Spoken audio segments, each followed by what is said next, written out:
Chapter 1, Awakening. Chapter 2, Into the Fire. Chapter 3, Shadows of the Past. Chapter 4, Allies and Enemies. Chapter 5, The Turning Point. Chapter 6, Dangerous Game. Chapter 7, Storm on the Horizon. Chapter 8, Lightning Strikes. Chapter 9, Shadows in the Fog. Chapter 10, A Glimmer of Escape. Chapter 11, Beneath the Surface. Chapter 12, Into the Lion's Den. Chapter 13, The Price of Secrets. Chapter 14, The Port of Shadows. Chapter 15, The Fallout. Chapter 16, Race Against the Clock. Chapter 17, The London Gambit. Chapter 18, The Final Shipment. Chapter 19, The Unveiling. Chapter 20, The Fallout. Conclusion. Bonus material. About the author. Acknowledgements and thank you. Call to action. Introduction. Welcome to Unstoppable Legacy, a high-stakes journey that weaves together action, intrigue, and personal transformation. This book is more than a thriller, it is an exploration of growth, resilience, and leadership under fire. As you follow Gerard's journey from uncertainty to confidence, you'll uncover lessons about motivation, strategy, and the courage to face adversity head-on. The challenges the characters face mirror real-world dilemmas, whether it's overcoming personal setbacks, building a strong team, or navigating the unknown. This story is designed to entertain, inspire, and leave you with practical insights you can apply in your own life. Let's embark on this thrilling adventure together. Prologue. Nassau, Bahamas, 1989. The salty ocean breeze kissed his face as Gerard A. Smith sat barefoot in the sand, watching his cousins race each other along the shoreline. At only 4 years old, the world seemed limitless. The days were filled with laughter, the nights with family stories. But on that fateful evening, his world shattered. Gerard had been staring at his father, who was dressed in his Sunday best, laughing at one of Uncle Byron's jokes. Then his father froze mid-laugh, his face pale, his legs trembling like a baby deer learning to stand. The laughter stopped. Gerard's small hand reached for his father's pant leg as he collapsed. That was the last memory Gerard had of him. The cancer had stolen him. Grade 4 brain cancer, a cruel thief that came in the night. As Gerard's mother held her 3 young children close during the funeral, she whispered through tears, "Your daddy's with the Lord now. But you'll carry him forward in all you do." Gerard didn't understand then. He only knew one thing. His father had looked brand new in that casket, and yet he was gone forever. This was the beginning of a journey that would turn an ordinary boy into an extraordinary man, driven by love, faith, and a calling he didn't yet understand. Chapter 1, The Runaway Train. Salisbury, NC, present day. "Gerard, you're wasting your talents here," said Dr. Elaine Carter, slamming a report onto the desk. Gerard looked up from the stack of files he'd been organizing for the ACTT program. The fluorescent office light buzzed overhead as he leaned back in his chair, his towering frame and calm demeanor a contrast to Elaine's fiery personality. "I'm not wasting anything," he replied, carefully choosing his words. "Helping people find their way, that's what I'm here for." Dr. Carter crossed her arms, pacing the length of the room like a general preparing for battle. "You have degrees from Catawba College and Hood Theological Seminary, Gerard. A magna cum laude graduate. You could be running this place, not just filling in paperwork." Gerard chuckled, but there was no mistaking the heaviness in his heart. "And miss all the good stuff? Nah, I'm exactly where I'm supposed to be." But Elaine was relentless. "Exactly where you're supposed to be?" she challenged. "Filing reports, staring at numbers. Gerard, you're a leader. People follow you. And instead of using that gift, you're sitting here settling for the bare minimum. You're not just cheating yourself, you're cheating the people you could be helping." Her words hit harder than Gerard wanted to admit. He loved his job, loved mentoring at-risk youth and helping broken families piece their lives back together. Yet, something was missing. His father's words, echoes of faith and purpose, haunted him in the still of the night. And then there was his mother. Her death in 2018 had changed everything. It had been nearly 7 years, but he still carried the weight of her final moments. "Take inventory of where you are," she told him in her final days. "And where you need to go. Your gifts aren't just for you." That was the problem. He didn't know where he needed to go. All he knew was the present, the files, the reports, the routine, and how to make sure the kids he coached had a shot at something better. "You're a good man, Gerard," Elaine said, her tone softening. "But good men don't change the world. Great men do. And I'm telling you, you've got greatness in you. But you've got to stop hiding behind these walls." Before Gerard could respond, his phone buzzed on the desk. Grateful for the distraction, he grabbed it instinctively. An unfamiliar number flashed across the screen. "Hello? Mr. Gerard Smith," a gruff voice asked. "Speaking. This is Special Agent Marcus Hall with the FBI. We need to talk." Gerard parked his car outside the diner, the early evening light casting long shadows across the parking lot. His coaching clipboard and ACTT files were still in the passenger seat, abandoned in his rush to get here. The call had been vague, the voice on the other end curt. But something about the urgency, had compelled him to come. Inside, the diner was a picture of small-town Americana. Vinyl booths, checkered floors, the faint smell of coffee and fried food lingering in the air. At a corner table sat a man who could have walked straight out of a spy movie, a dark suit, close-cropped hair, and an air of authority that seemed to part the crowd around him. "Mr. Smith," the man said, standing as Gerard approached. He extended a hand. "Special Agent Marcus Hall, thanks for meeting me." Gerard shook his hand, his grip firm. "Didn't feel like I had much of a choice." Hall gestured to the seat across from him.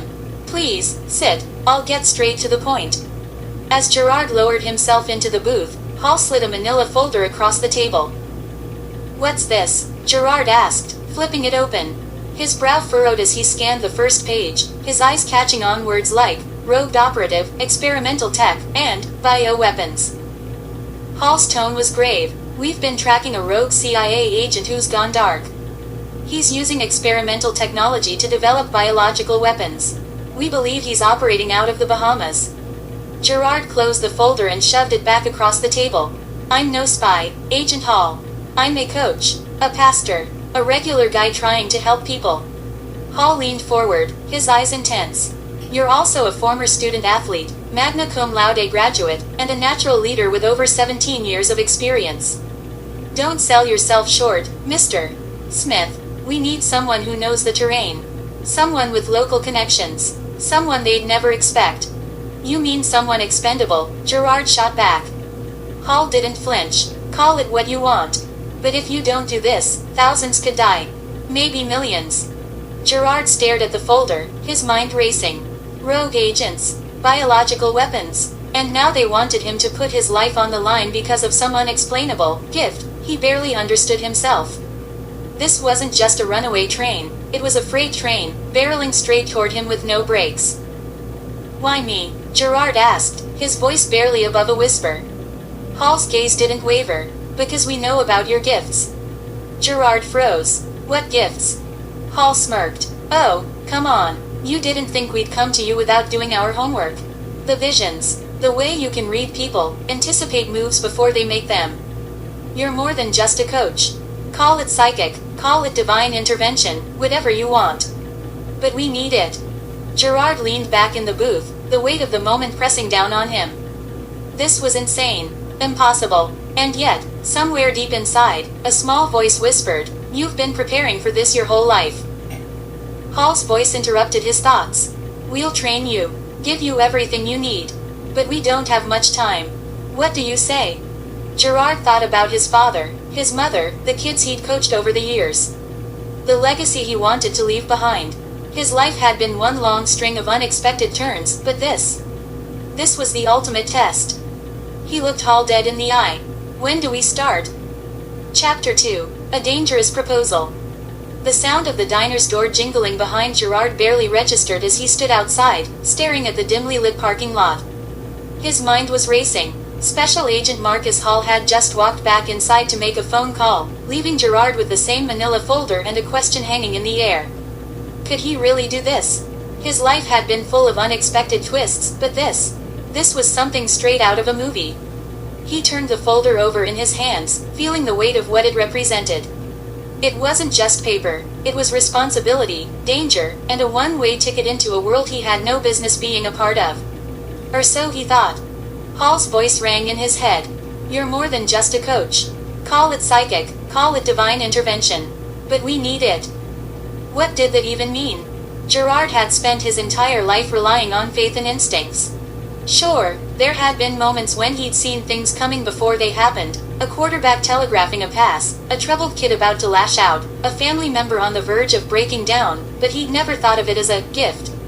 It was just intuition. Right. The door jingled again, and Hall stepped back out, his phone in hand. "All right," the agent said, slipping the phone into his pocket. "I've arranged for your training to start immediately, if you're in." Gerard's brow furrowed. "You don't waste time, do you?" Hall smirked. "When lives are on the line, time is a luxury we can't afford." "And what if I say no?" Gerard asked, crossing his arms. The agent's smirk faded, replaced by a look of steely determination. "If you say no, we'll find someone else. But let me be clear, that someone else won't know the terrain like you do. They won't have the local connections. And they won't have your perspective." "You mean my gift," Gerard said, the word tasting foreign on his tongue. "Call it what you want," Hall replied. "But it's real, and we'd be fools not to use it." Gerard looked down at the folder again.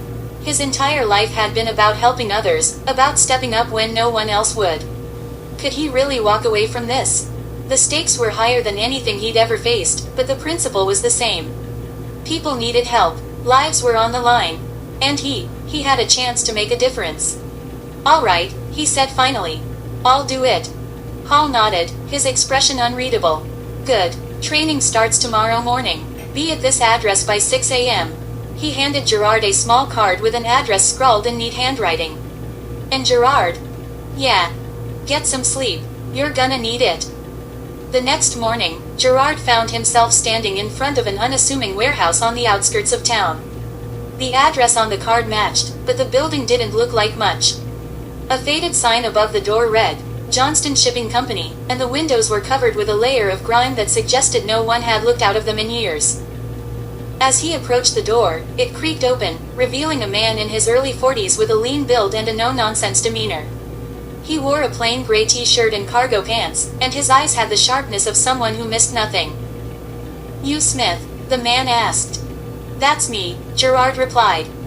The man stepped aside, gesturing for him to enter. "I'm Kendrick. I'll be running your training. Hall told me you were a quick learner, so let's see if he's right." Gerard stepped inside, his eyes adjusting to the dim light. The warehouse was far from empty. Rows of equipment lined the walls, weights, punching bags, obstacle courses, and even what looked like a shooting range. In the center of the room was a large mat, where a woman was sparring with another trainee. The woman caught Gerard's attention immediately. She was fast, blindingly fast. Her movements were precise, her strikes landing with a force that made the other trainee stumble more than once. She had dark, curly hair tied back into a ponytail, and her expression was one of pure focus. "Who's that?" Gerard asked. Kendrick followed his gaze. "That's Evelyn Torres, cryptologist, hand-to-hand combat specialist, and one of the best assets we've got." "She looks intense," Gerard said. Kendrick smirked. "She is. And she's not gonna make this easy for you. None of us are. So, if you've got any second thoughts, now's the time to walk away." Gerard shook his head. "I'm in." "Good," Kendrick said, clapping him on the shoulder. "Let's get started." The first week of training was brutal. Gerard was no stranger to hard work, but this was a whole new level. Kendrick pushed him to his limits and then some, drilling him on everything from tactical maneuvers to physical endurance. Evelyn, true to Kendrick's word, didn't make things easy. Whenever they trained together, she tested him relentlessly, exploiting every mistake and challenging him to keep up. At first, she barely spoke to him outside of training. But as the days went on, Gerard noticed small shifts. A nod of approval when he executed a move correctly. A faint smile when he managed to keep up with her during a grueling workout. She was still tough, still focused, but Gerard could sense that she was beginning to respect him. One evening, after a particularly intense training session, Gerard found Evelyn sitting alone on the edge of the mat, wrapping her hands in tape. He hesitated for a moment before walking over. "Mind if I sit?" he asked. She glanced up at him, then shrugged. "Suit yourself." Gerard sat down, stretching out his legs.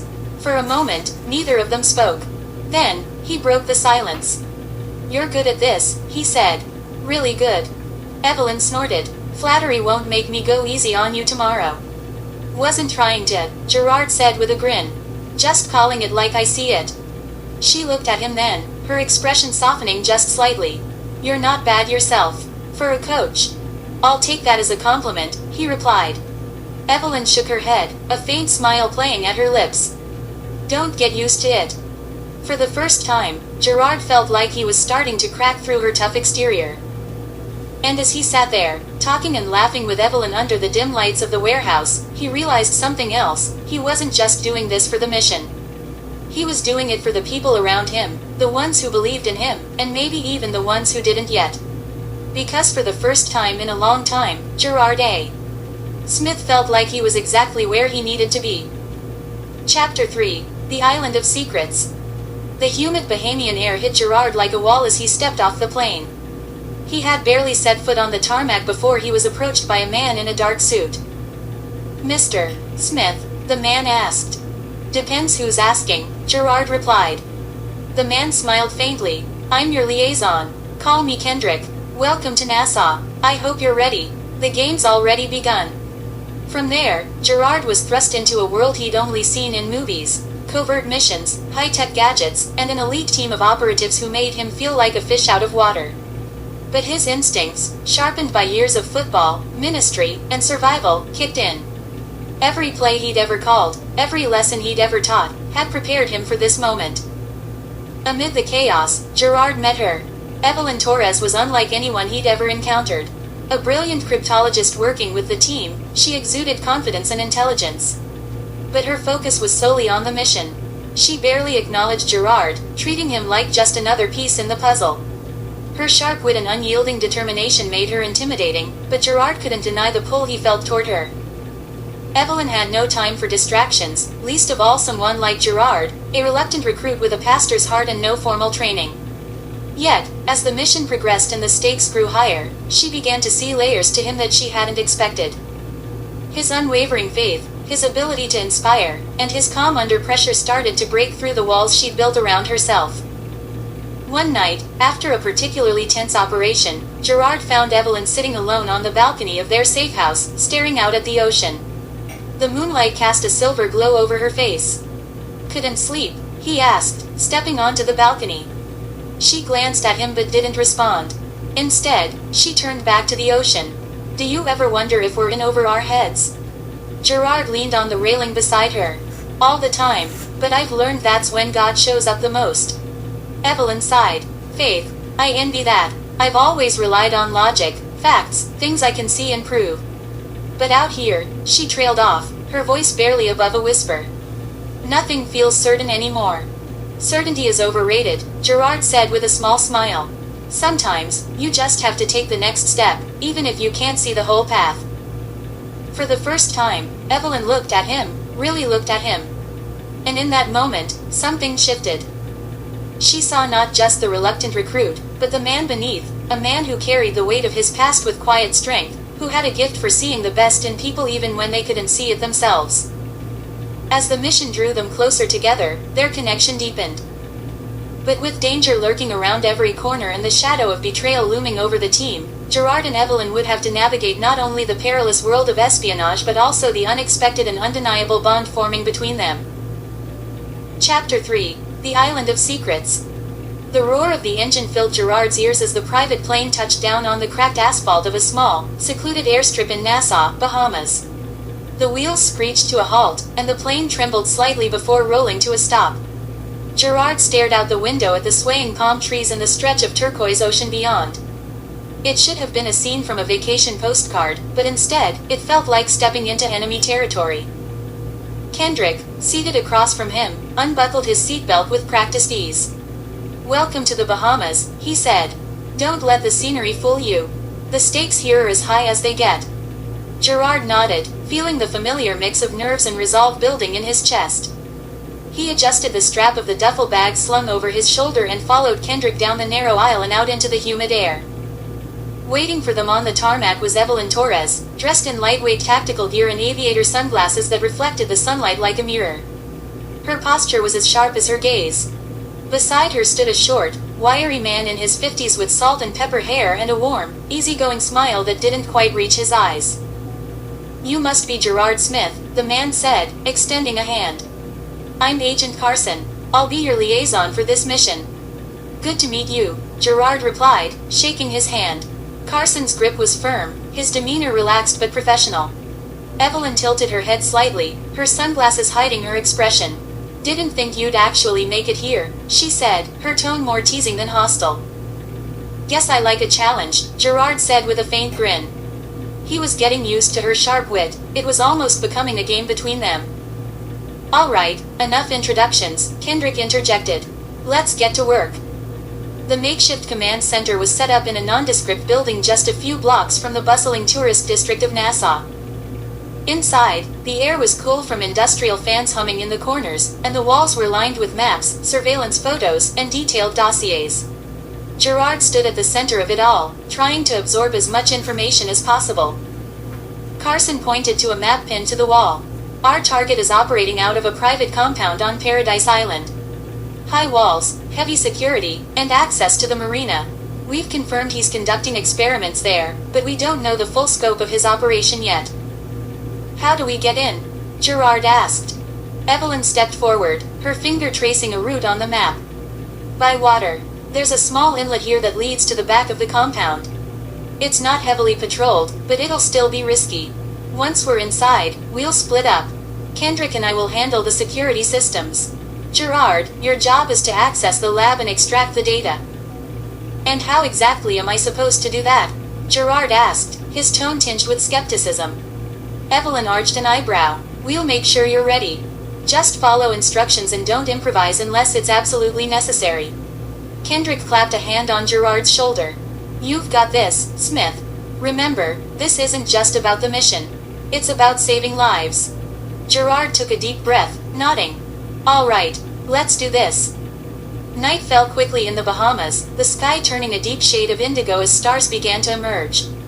The team gathered near the edge of the marina, their gear packed and ready.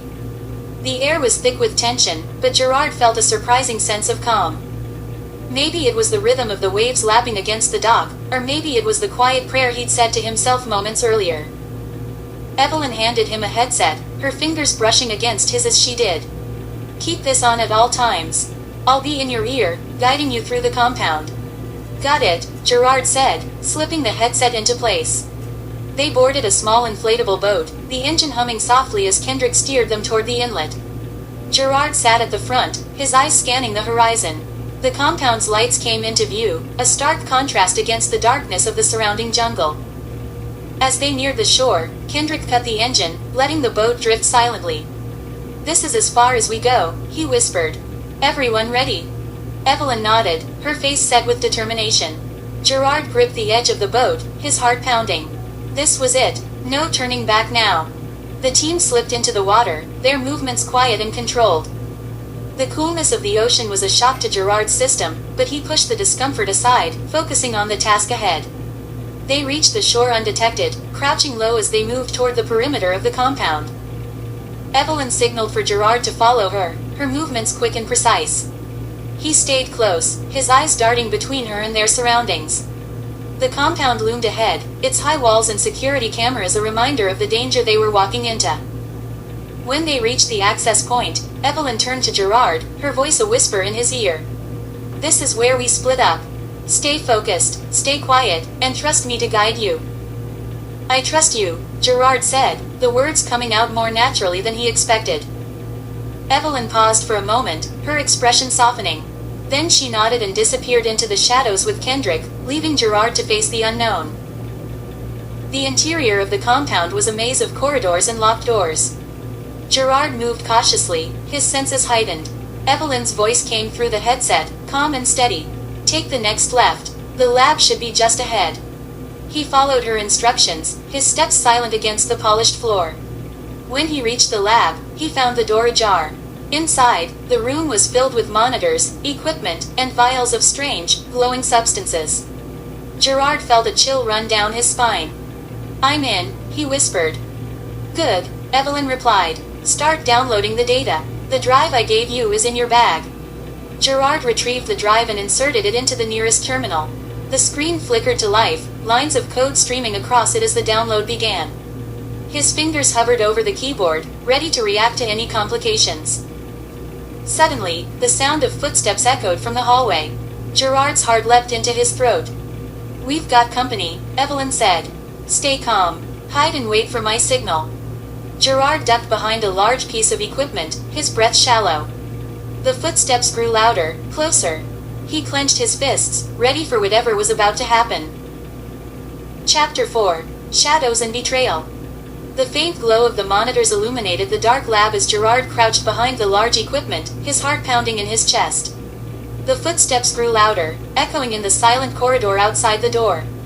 He could hear muffled voices now, two men, speaking in clipped tones. Their conversation was indistinct, but their presence was unmistakable. "Gerard," Evelyn's voice came through the headset, her tone calm but urgent. "Stay out of sight. I'm working on creating a distraction. Just give me a minute." Gerard's eyes darted toward the glowing terminal. The download was only halfway complete. The spinning progress wheel seemed to mock him with its sluggish pace. He gritted his teeth, resisting the urge to do something reckless. He had to trust Evelyn. The voices grew closer, and the beam of a flashlight danced across the walls of the lab. Gerard shrank further into the shadows, his body tense. The two men entered the room, their footsteps deliberate as they scanned the space. One of them, a tall man with a shaved head, carried an assault rifle slung over his shoulder. The other, shorter and stockier, held a flashlight in one hand and a pistol in the other. "Looks clear," the shorter man said, his voice gruff. "Keep looking," the taller man replied. "You know what the boss said. No mistakes."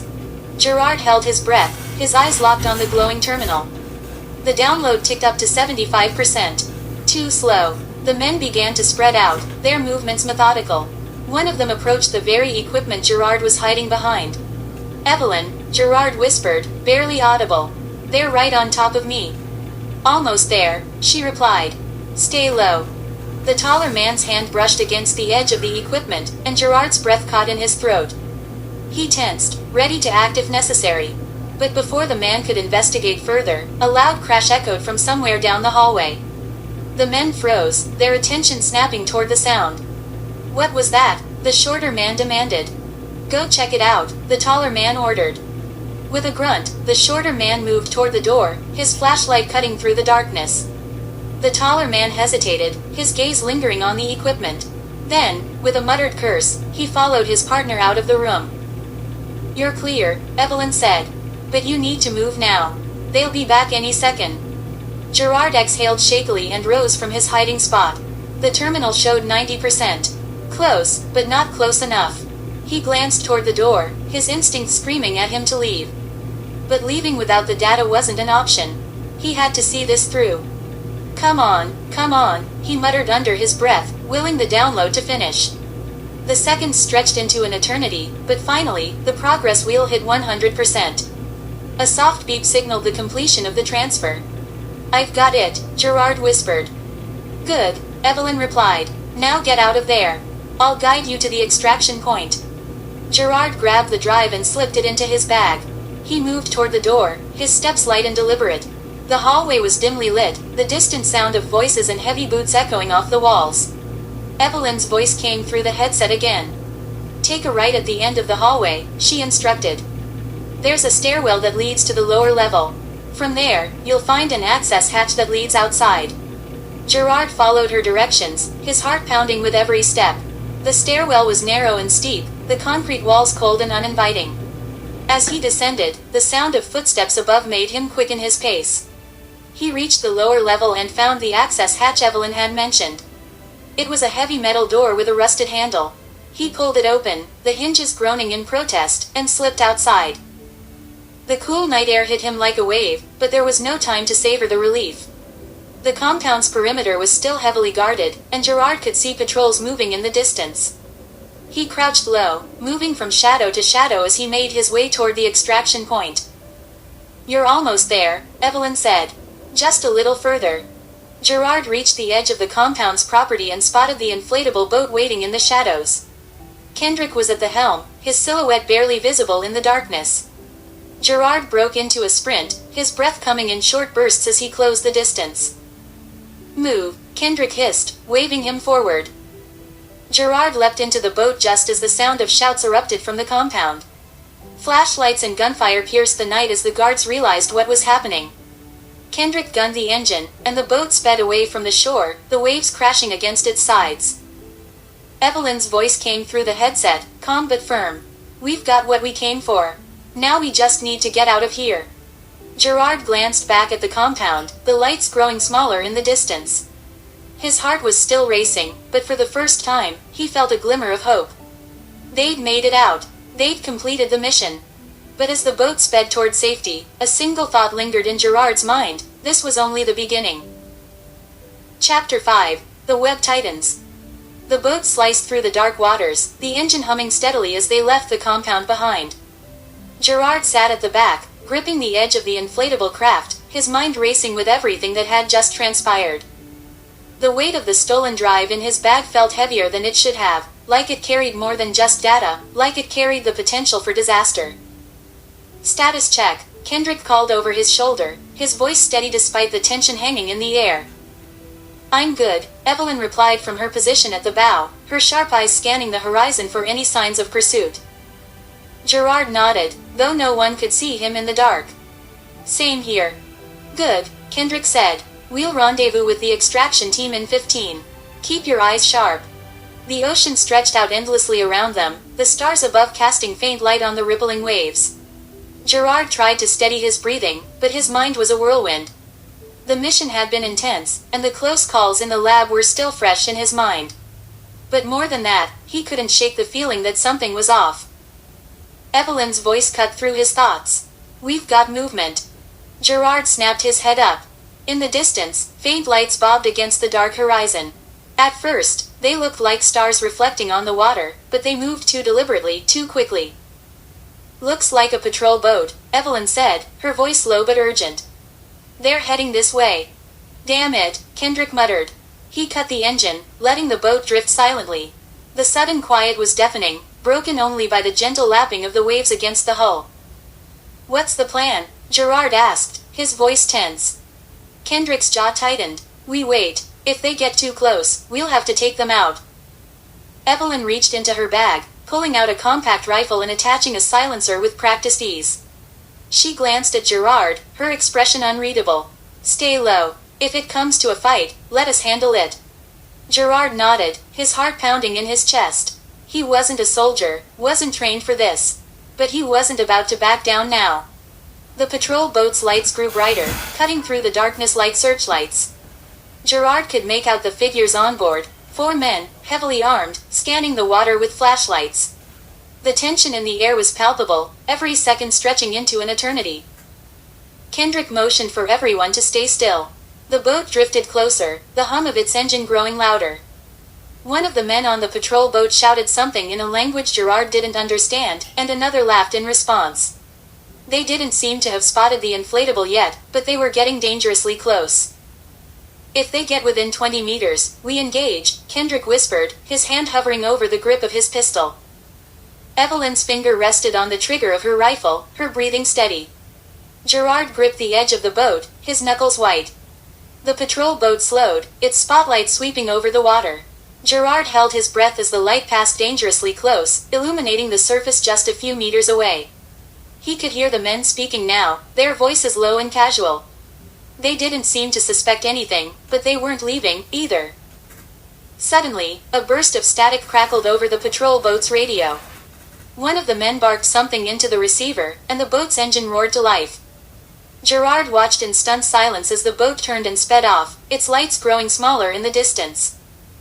"What just happened?" he whispered. Evelyn lowered her rifle, her expression still tense.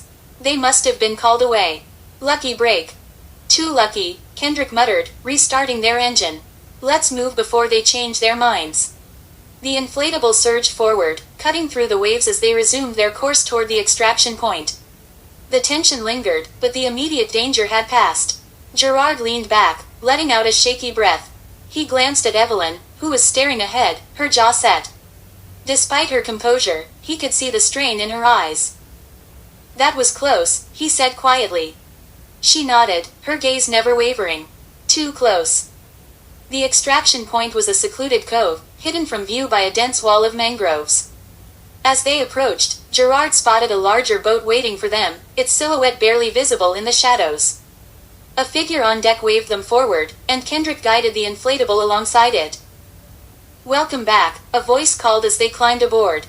It belonged to a tall man with a military bearing and a thick British accent. "I trust the mission was a success." Kendrick handed over the drive. "See for yourself, Captain."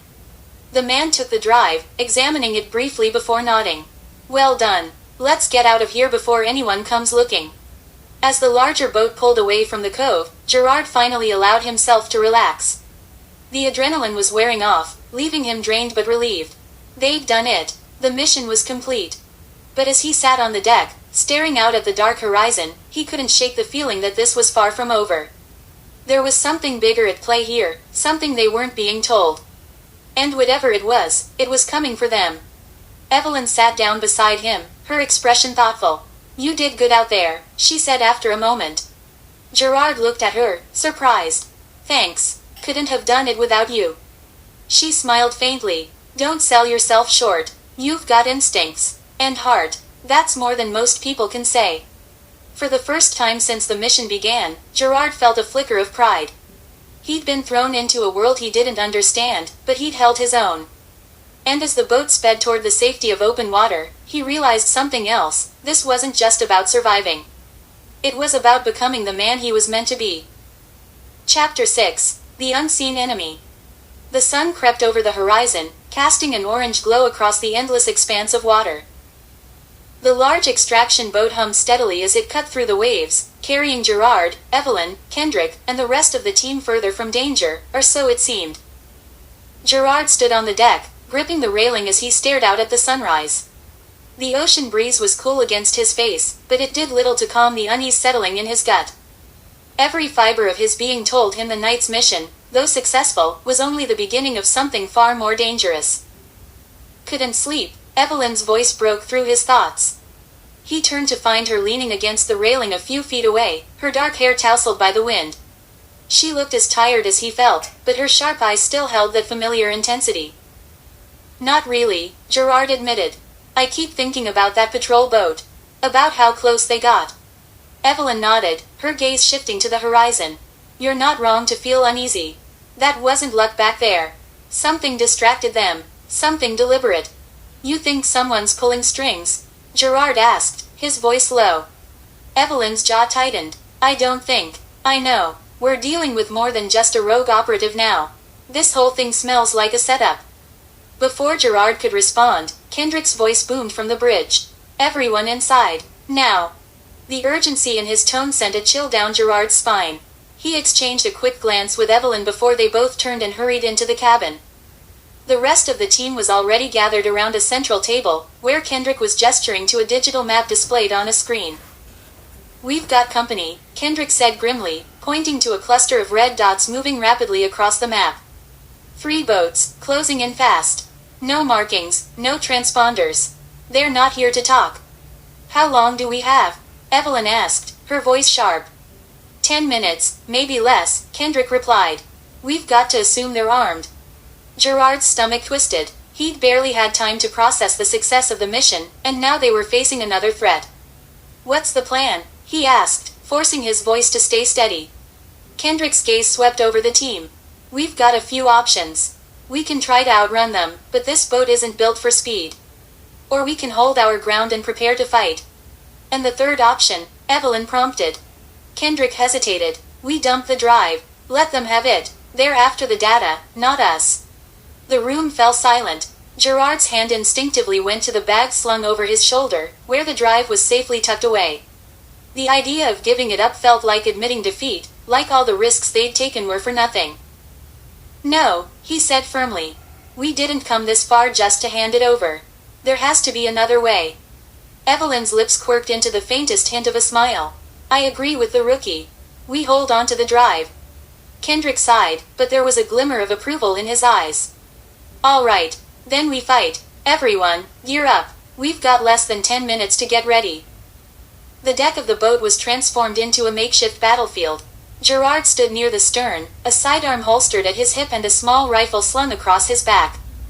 Kendrick and Evelyn moved with practiced efficiency, positioning themselves and the rest of the team to cover all angles of approach. The distant hum of engines grew louder, and Gerard's pulse quickened. He could see the approaching boats now, sleek and dark against the shimmering water. They were fast and heavily armed, each one bristling with mounted weapons and masked figures. "Here they come," Kendrick muttered. "Wait for my signal."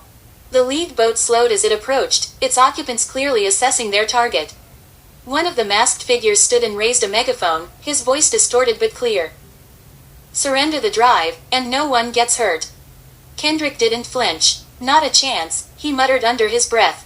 Then, louder, "You've got the wrong boat, friend." The masked man didn't respond. Instead, he signaled to the others, and the air was suddenly filled with the deafening roar of gunfire. "Take cover," Kendrick shouted. Gerard ducked behind a metal crate as bullets ricocheted off the deck, sparks flying. His heart pounded in his chest, but he forced himself to stay focused. This was no time to freeze. Evelyn returned fire from her position near the bow, her shots precise and calculated. Kendrick was shouting orders, his voice cutting through the chaos. Gerard gripped his rifle, his palms slick with sweat, and peered over the edge of the crate. One of the enemy boats was circling to the port side, its occupants firing relentlessly. Gerard took a deep breath, steadied his aim, and squeezed the trigger. The recoil jolted his shoulder, but he saw one of the attackers go down. "Nice shot," Evelyn called, her voice carrying a note of encouragement.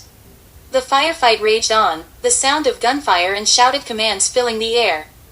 Gerard's world narrowed to the immediate moment, the next target, the next movement, the next decision.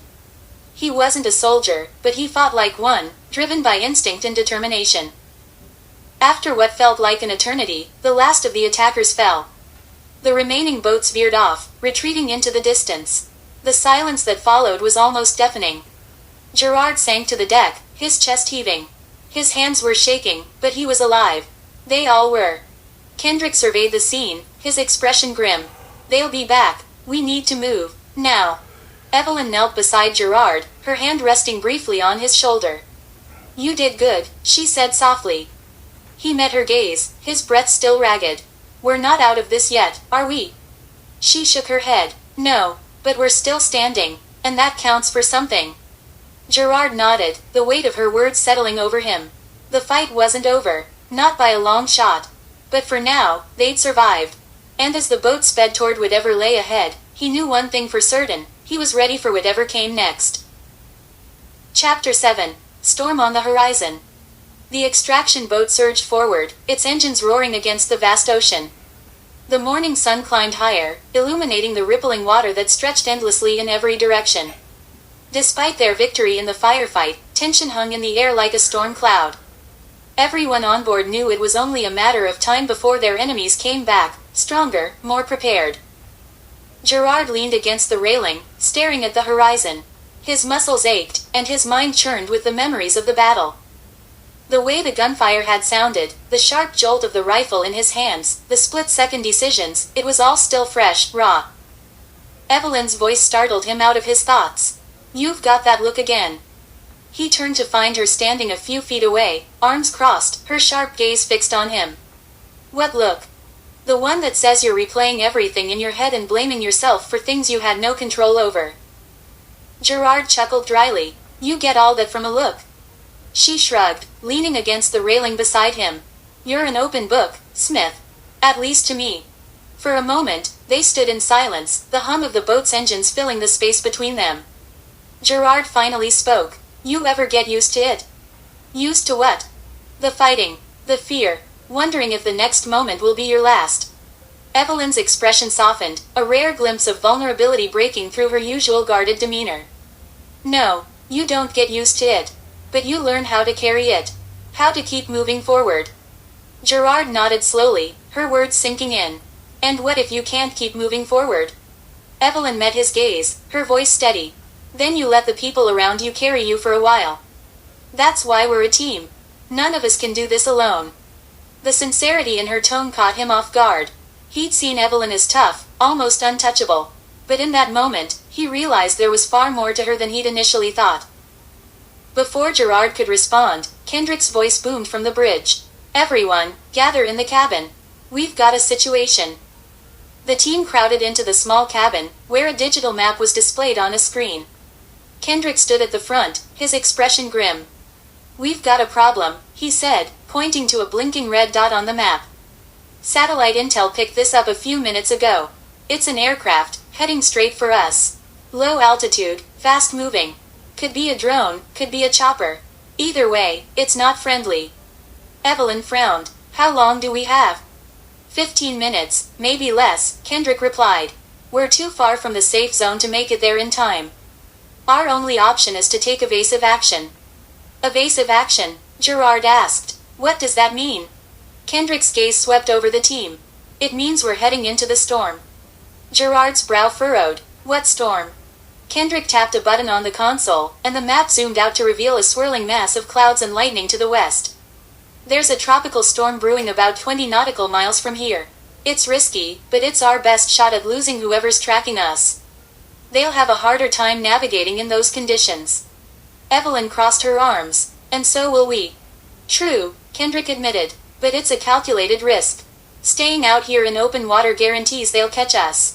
Heading into the storm gives us a fighting chance." The cabin fell silent as the team processed the plan. Gerard could feel the weight of the decision pressing down on everyone. Finally, he spoke. "Let's do it. We came this far. No point in playing it safe now."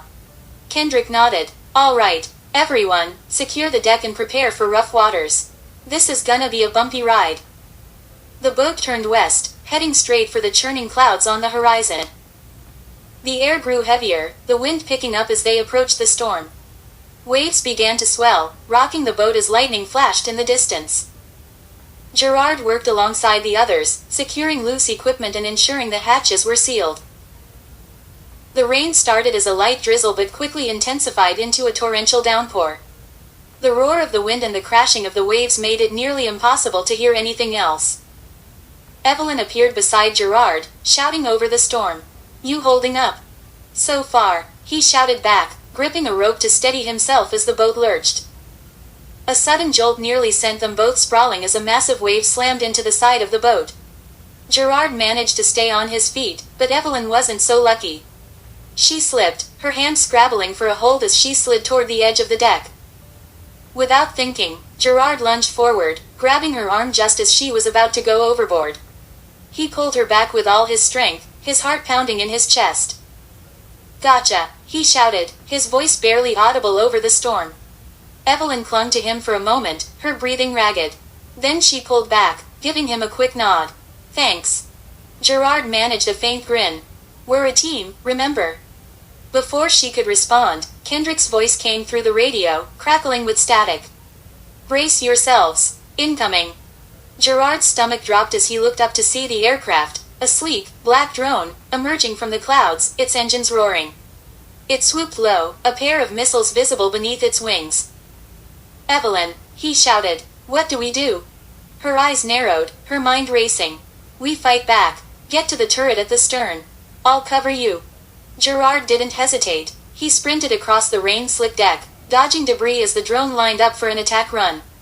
The storm raged around them, the wind howling like a living thing. But Gerard's focus was singular. He reached the turret, his hands gripping the controls as he swung the weapon toward the approaching threat. Lightning flashed, illuminating the drone as it dove toward the boat. Gerard took a deep breath, steadied his aim, and fired. Chapter 8. Lightning Strikes. The turret's controls felt heavy under Gerard's hands as he aimed the mounted weapon toward the drone slicing through the stormy sky. The rain pelted his face, and the wind howled around him, but he forced himself to focus. The drone's engines roared louder as it dove, its missile pods glowing ominously in the flashes of lightning. "Come on, Gerard," he muttered to himself, his finger hovering over the trigger. "Make it count." The turret shook as he fired, the bright tracers cutting through the rain and wind. The first shots went wide, but Gerard adjusted quickly, his years of football instincts kicking in, read the target, anticipate its next move, and act. A burst of fire hit the drone's left wing, sending sparks flying. The drone wobbled but recovered, veering away to circle back. "Nice hit," Evelyn's voice came through the headset, strained but encouraging. She was on the deck behind him, her rifle aimed skyward. But it's still coming. I see it, Gerard replied, his hands steady despite the pounding of his heart. The drone adjusted its course, its sleek form cutting through the storm like a predator. Another missile locked into place beneath its wing, and Gerard felt a chill crawl up his spine. This wasn't just an enemy, it was a machine designed for one purpose, destruction. Kendrick, options, Evelyn barked into her headset. Kendrick's voice crackled through the storm. Keep it busy. We're rerouting power to the boat's secondary systems. If we can't take it out, we'll need to jam its guidance to throw it off. Jamming it sounds great, Gerard muttered. Any idea how long that'll take? Depends on how long you two can keep us alive, Kendrick replied. Gerard clenched his jaw, narrowing his focus on the drone as it looped around for another attack run. This time, its movements were sharper, faster. It had learned. The rain made visibility worse, but Gerard didn't blink. He gripped the turret controls tighter, waiting for the perfect moment. Steady, Evelyn called out. Wait for it. The drone's engines flared as it dove straight for the boat, its missile pod glowing with a menacing red light. Gerard took a deep breath, aimed, and fired. The turret roared, sending a stream of bullets into the storm. This time, they found their mark. The bullets shredded the drone's right wing, and it veered sharply to the left, struggling to stay airborne. Yes, Evelyn shouted as the drone spiraled, smoke trailing from its damaged wing. But the victory was short-lived. The drone corrected its course, albeit clumsily, and fired its missile. The projectile streaked toward the boat, leaving a trail of fire and smoke in its wake. Incoming, Kendrick shouted over the radio. Gerard barely had time to react. He swung the turret toward the missile, his finger slamming the trigger. The first volley missed, but the second hit the missile dead on. The explosion lit up the stormy sky, sending shockwaves rippling across the water. Gerard was thrown backward, his head slamming against the turret as the boat lurched violently. Evelyn rushed to his side, grabbing his arm to steady him.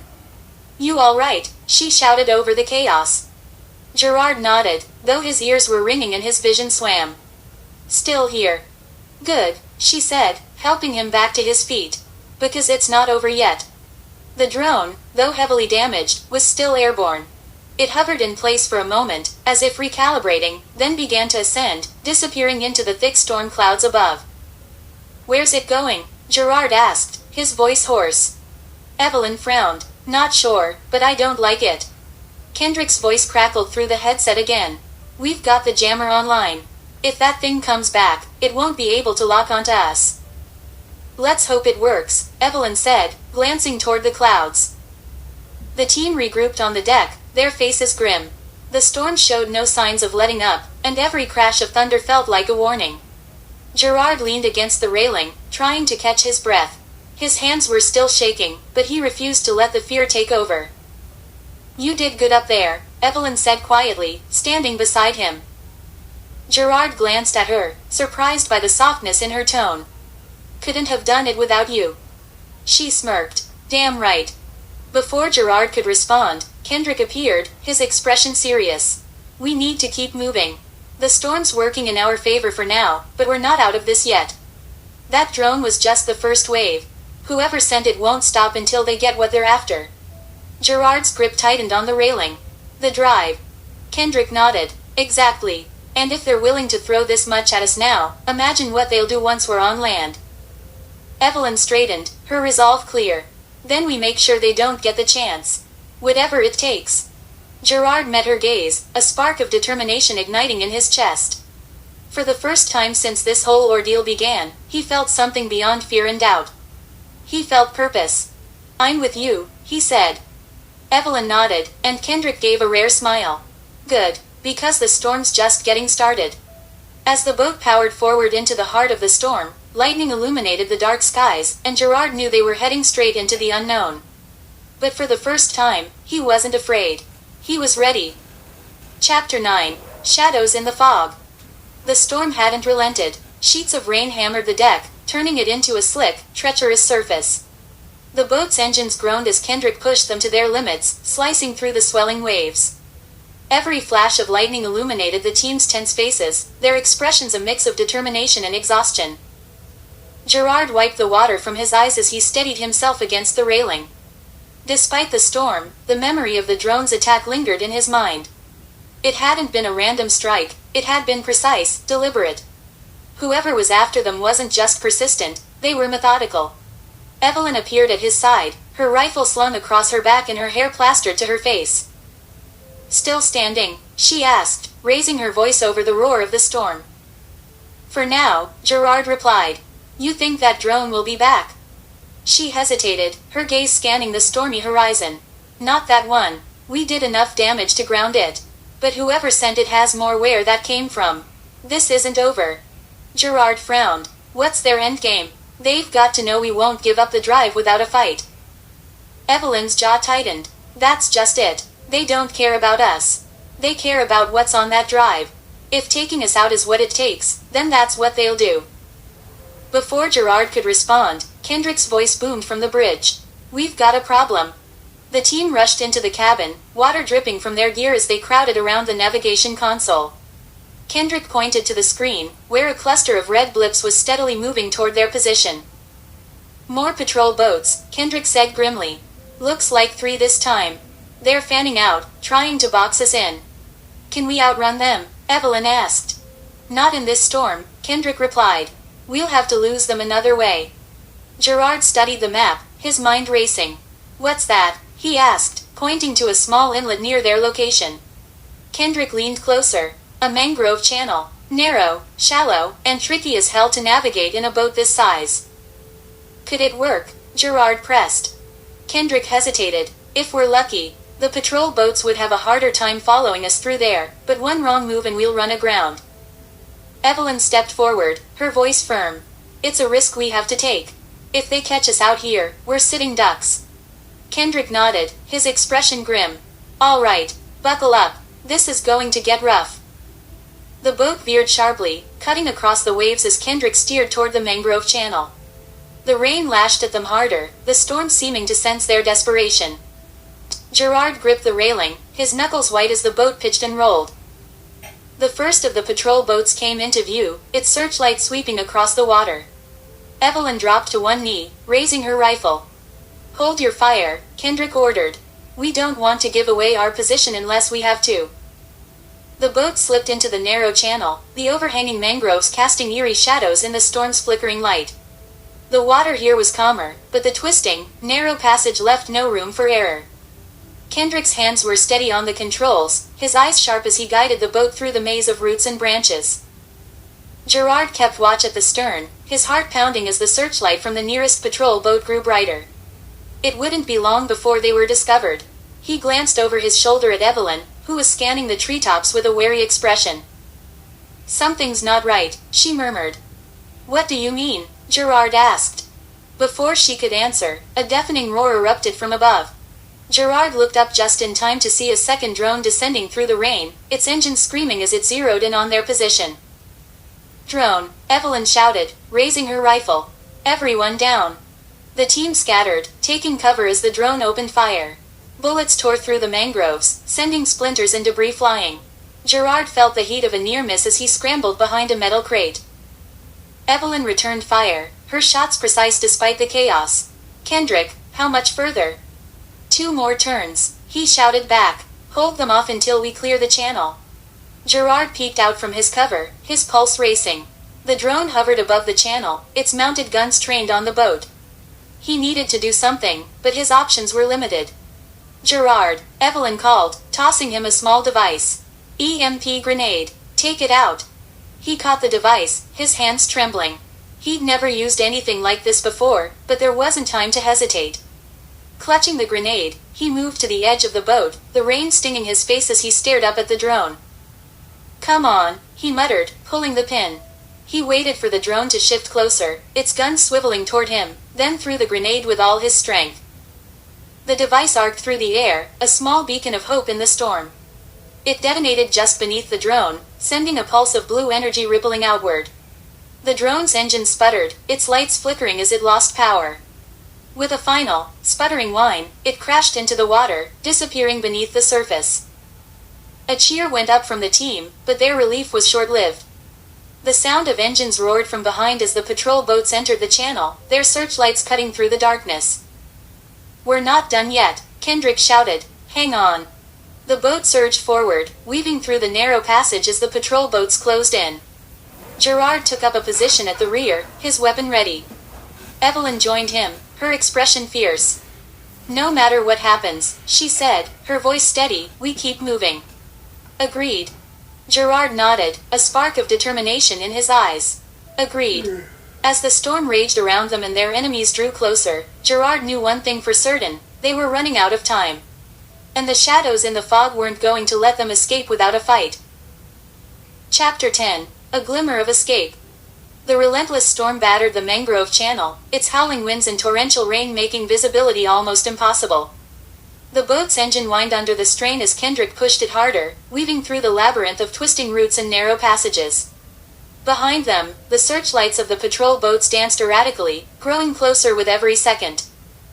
Gerard crouched at the stern, his weapon raised, scanning the shadows for any sign of movement. Beside him, Evelyn knelt with her rifle, her sharp eyes cutting through the chaos. "They're gaining on us," Gerard shouted over the roar of the storm.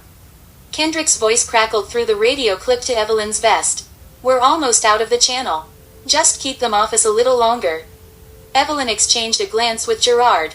"If we don't make it out in one piece, I hope you know how to swim."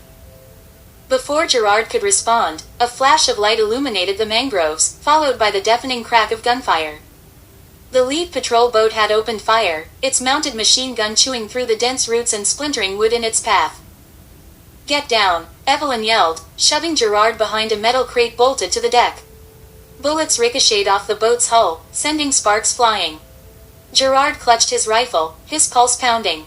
"We can't keep taking hits like this."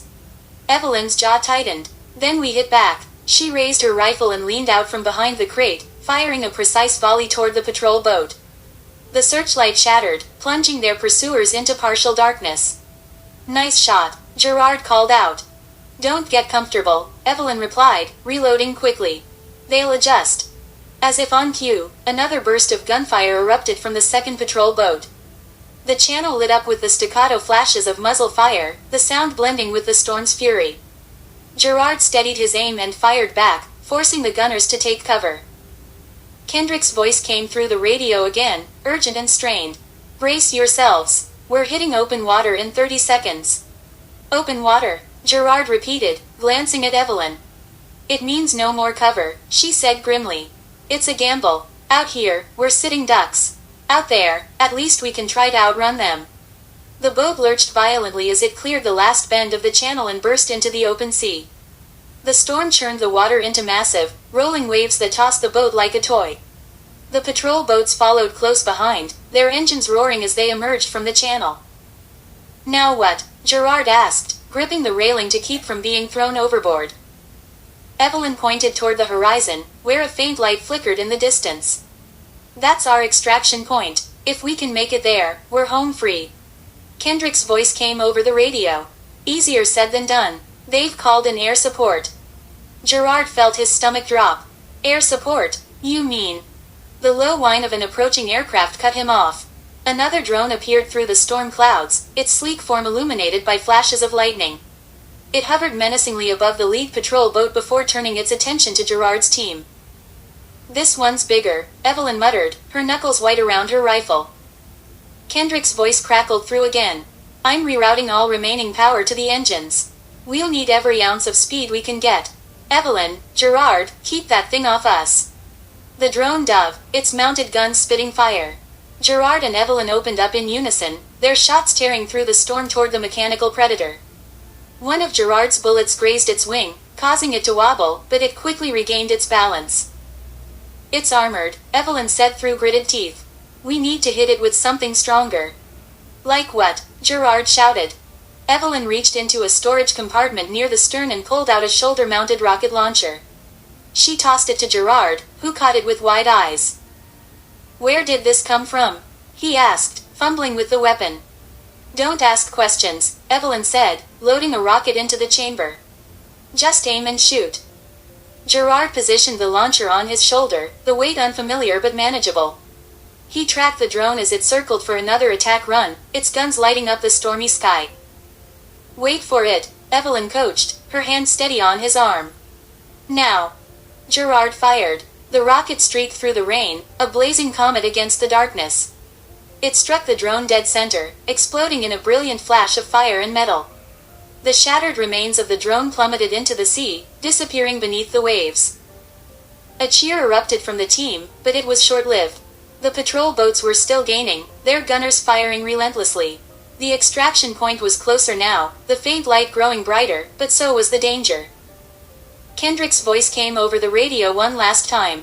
"Hold on tight. This is going to be close." The boat surged forward, its engine screaming as it pushed through the storm.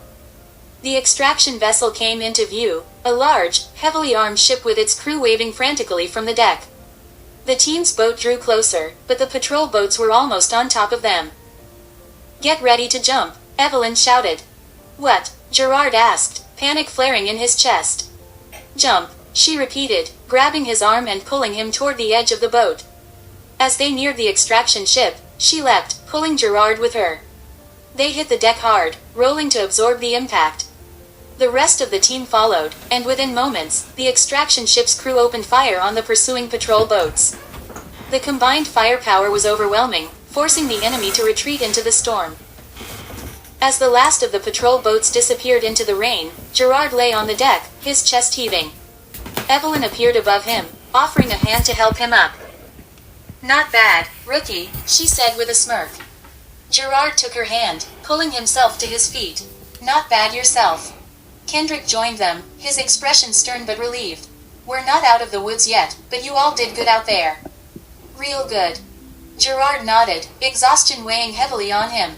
The storm still raged around them, but for the first time, he felt a glimmer of hope. They had survived, and now, they were one step closer to uncovering the truth. Chapter 11. Beneath the Surface. The storm began to subside as the extraction ship pushed further into open waters. The relentless pounding of rain eased to a steady drizzle, and the thunder rolled off into the distance, leaving an eerie calm in its wake. The crew worked quickly to secure the deck, their movements. The briefing room was small but functional, with a long table surrounded by worn chairs. A digital screen hung on the far wall, already displaying a map of the region. Kendrick stood at the head of the table, his expression grim. The rest of the team filed in, their faces tired but alert. Once everyone was seated, Kendrick began. "The data we extracted from the compound has been decrypted," he said, tapping a tablet in his hand.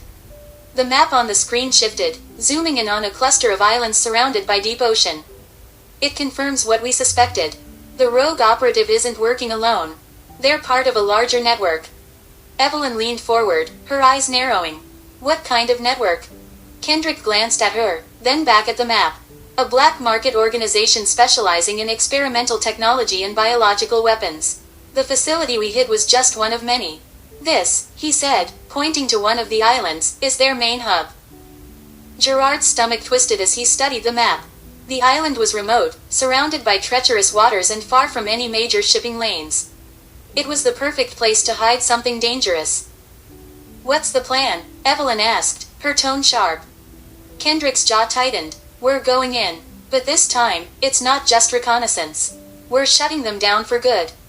The room fell silent. The weight of the mission hung heavy over the team. Gerard glanced around, noting the tension in everyone's faces. This wasn't just another assignment. It was a fight that could determine the lives of countless innocent people. "What about the drive?" Gerard asked. "Is there more we can use?" Kendrick nodded. "The drive contains schematics, personnel records, and shipping logs. It's a gold mine of information. But it also means they know we have it, and they'll stop at nothing to get it back." Evelyn frowned. "So we're not just walking into a fight. We're walking into a trap." "Probably," Kendrick admitted, "but we don't have a choice. If we wait, they'll move their operations, and we'll lose our chance to stop them." Gerard's hands curled into fists under the table. Every instinct told him this mission was suicide, but every instinct also told him they couldn't walk away. Not now, not after everything they'd been through. "When do we leave?" he asked, his voice steady despite the turmoil inside. Kendrick met his gaze, a flicker of approval in his eyes. "First light. Get some rest while you can." The quarters on the extraction ship were cramped but functional. Gerard lay on his bunk, staring at the ceiling as the ship rocked gently with the waves. His mind refused to quiet. Images of the day's events played on a loop, each moment more vivid than the last. A knock at the door pulled him from his thoughts. Evelyn stepped inside, leaning against the frame. "Can't sleep either?" she asked. He shook his head. "Too much going on up here." He tapped his temple. She smirked. "Get used to it. Missions like this don't leave much room for peace and quiet." Gerard sat up, swinging his legs over the edge of the bunk. "What about you? How do you deal with it?" Evelyn's smirk faded, replaced by a thoughtful expression. "You don't. Not completely. But you learn to focus on what matters. The people you're fighting for. The people you're fighting with. It's not easy, but it's enough." Her words lingered in the air, and Gerard found himself nodding. "Thanks," he said, "for everything." She shrugged, stepping back into the hallway. "Get some rest, rookie. Tomorrow's going to be hell." As the door closed behind her, Gerard lay back down, the faint creak of the ship's hull filling the silence. He didn't know what tomorrow would bring, but for the first time, he felt ready to face it. Chapter 12. Into the Lion's Den. The morning came too soon. The sun barely broke through the overcast sky, casting a muted glow over the endless expanse of water. Gerard stood on the deck of the extraction ship, his gear packed and ready. The air was thick with tension, every team member silently bracing for what lay ahead. Evelyn approached, her face set with determination. "You ready?" Gerard adjusted the strap on his pack. "As ready as I'll ever be." She gave him a small nod, her expression softening. "Stick close. It's going to get messy out there." Kendrick's voice cut through the air. "Everyone, gather up. Let's go over this one more time." The team assembled near the bow, where Kendrick had laid out a map on a portable table. He tapped the island at the center of the map, his voice steady and commanding. "This is our target. The facility is heavily fortified, but they rely on secrecy more than brute force. That's to our advantage. We'll infiltrate from the north shore, where the mangroves provide natural cover. Once we're inside, we split into two teams. Team A will disable the communications array to cut off their reinforcements. Team B will head for the lab to secure the data and destroy any remaining assets." Gerard glanced at the others, noting their focused expressions. He still felt like the rookie, but he'd earned his place here. He wasn't going to let them down. "What about evac?" Evelyn asked. Kendrick pointed to a cove on the eastern side of the island. "Once both objectives are complete, we rendezvous here. Extraction will be waiting, but we'll need to move fast. Any questions?" The team remained silent, their determination palpable. Kendrick nodded. "All right, let's move." The approach to the island was slow and tense. The team traveled in two small inflatable boats, their engines barely a whisper as they navigated the shallow waters. The mangroves loomed around them, their twisted roots creating a natural maze that shielded them from prying eyes. Gerard sat near the front of the lead boat, his pulse quickening as the island came into view. The dense jungle gave way to a series of low buildings, their concrete walls blending into the surroundings. The facility was quiet, but Gerard knew better than to trust appearances. Evelyn leaned toward him, her voice low. "Remember, no heroics. Follow the plan." He nodded, gripping his weapon tighter. "Got it." The boats came to a stop just short of the shoreline. The team disembarked, their boots sinking into the muddy ground as they moved silently through the mangroves. The air was thick with humidity, every step a careful calculation to avoid making noise. Kendrick raised a hand, signaling for the team to stop. He scanned the area with a pair of binoculars, his movements deliberate. "Clear," he whispered. "Let's move." The team fanned out, their training evident in every motion. Gerard stayed close to Evelyn, his senses on high alert.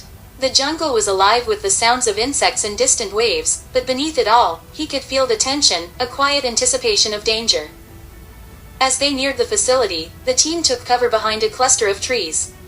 Kendrick pointed to a chain-link fence surrounding the perimeter. A single guard patrolled the area, his rifle slung lazily over his shoulder. Evelyn motioned for Gerard to follow her. "Stay close," she whispered, her voice barely audible. She moved like a shadow, her steps silent as she approached the fence. Gerard mirrored her movements, his heart pounding in his ears. When they reached the fence, Evelyn pulled a pair of wire cutters from her pack and began working on the links. Gerard kept watch, his grip on his rifle steady. The guard continued his patrol, oblivious to their presence. The fence gave way with a soft snap, and Evelyn slipped through the opening. Gerard followed, his every sense heightened. They moved quickly, taking cover behind a stack of crates near the first building. Kendrick's voice came through the earpiece. Team A, move to the comms array. Team B, proceed to the lab. Stay quiet. Gerard and Evelyn were part of Team B, along with 2 other operatives. They moved in formation, their weapons raised as they approached the lab building. The air was heavy with anticipation, every shadow a potential threat. When they reached the entrance, Evelyn signaled for Gerard to take point. He swallowed hard, nodding as he stepped forward. The door was unlocked, swinging open with a low creak. Inside, the lab was dimly lit, the hum of machinery filling the air. The team fanned out, searching the room with practiced efficiency. Gerard's eyes were drawn to a series of vials lined up on a nearby counter, their contents glowing faintly in the dim light. He didn't know what they were, but he knew they weren't good. Over here, Evelyn whispered, gesturing to a computer terminal. She inserted a drive, her fingers flying over the keyboard. I'm pulling the data. Cover me. Gerard nodded, positioning himself near the door. The seconds stretched into an eternity as Evelyn worked, the tension in the room almost unbearable. Got it, she said finally, removing the drive. Let's move. As the team exited the lab, a deafening alarm shattered the silence. Red lights flashed, and the sound of shouting echoed through the facility. They know we're here, Kendrick's voice barked through the earpiece. Abort the mission and get to the extraction point now. Gerard's pulse spiked as the team broke into a sprint, their movements coordinated despite the chaos. The jungle around them erupted with gunfire, bullets tearing through the foliage. Keep moving, Evelyn shouted, firing over her shoulder as they ran. The team reached the cove just as the extraction boat came into view. Gerard turned to cover the others, his rifle snapping to targets as guards closed in. The fight was chaotic, but the team held their ground, buying precious seconds. Go, Kendrick shouted, shoving Gerard toward the boat. Gerard hesitated for a moment, his instincts screaming to stay and fight. But Evelyn grabbed his arm, pulling him toward the boat. Now, rookie. They leapt onto the deck as the engine roared to life. The boat sped away, the guards' gunfire fading into the distance. Gerard collapsed against the railing, his chest heaving as the adrenaline coursed through his veins. Evelyn sat beside him, her expression unreadable. You did good, she said after a moment. Gerard managed a weak smile. We're not done yet, are we? She shook her head. Not even close. As the island disappeared into the horizon, Gerard couldn't shake the feeling that this was only the beginning. The drive was secure, but the secrets it held were far from safe. And the enemies they'd made wouldn't stop until those secrets were buried for good. Chapter 13. The Price of Secrets. The extraction boat sped across the open water, its engine humming steadily as the island faded into the mist behind them. Gerard leaned against the railing, the salty air stinging his face. His chest still heaved from the sprint to the boat, and his hands trembled faintly, a residual tremor from the chaos they'd just escaped. Evelyn stood nearby, her rifle slung across her back, her gaze fixed on the horizon. She looked as composed as ever, but Gerard could see the faint shadows of exhaustion under her eyes. He took a deep breath and stepped closer. How long before we're in the clear? He asked. She didn't look at him, her voice calm but firm. Not long, but don't get comfortable. If they've got air support, we could have another fight on our hands. Gerard nodded, his stomach knotting. Do you ever get used to this? Evelyn turned to face him, her expression softening slightly. You don't get used to it. You just learn how to keep moving. That's the job. Before Gerard could reply, Kendrick emerged from the cabin, his expression grim. He held the drive they'd risked everything to secure, his fingers tapping against its casing. We've decrypted part of the data, Kendrick said, holding up the drive. And it's worse than we thought. Evelyn stepped forward, her brow furrowing. How bad? Kendrick sighed. The facility wasn't just a lab. It was a distribution hub.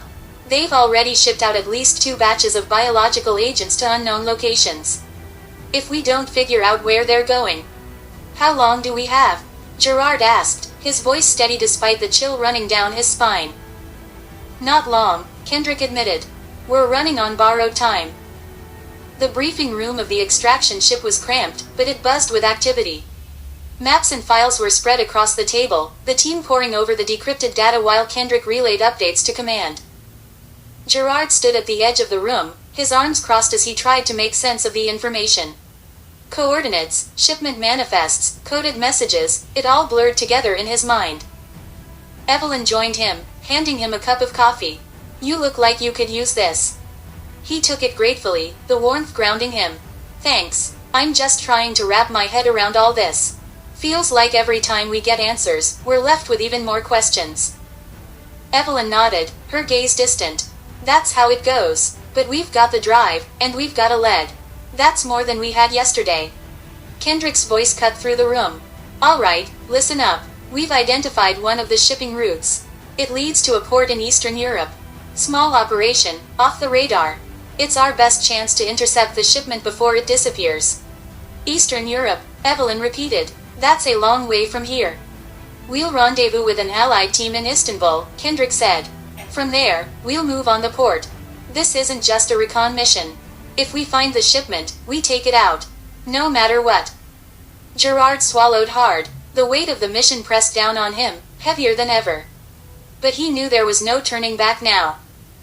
The flight to Istanbul was long and uneventful, the team using the time to rest and review the plan.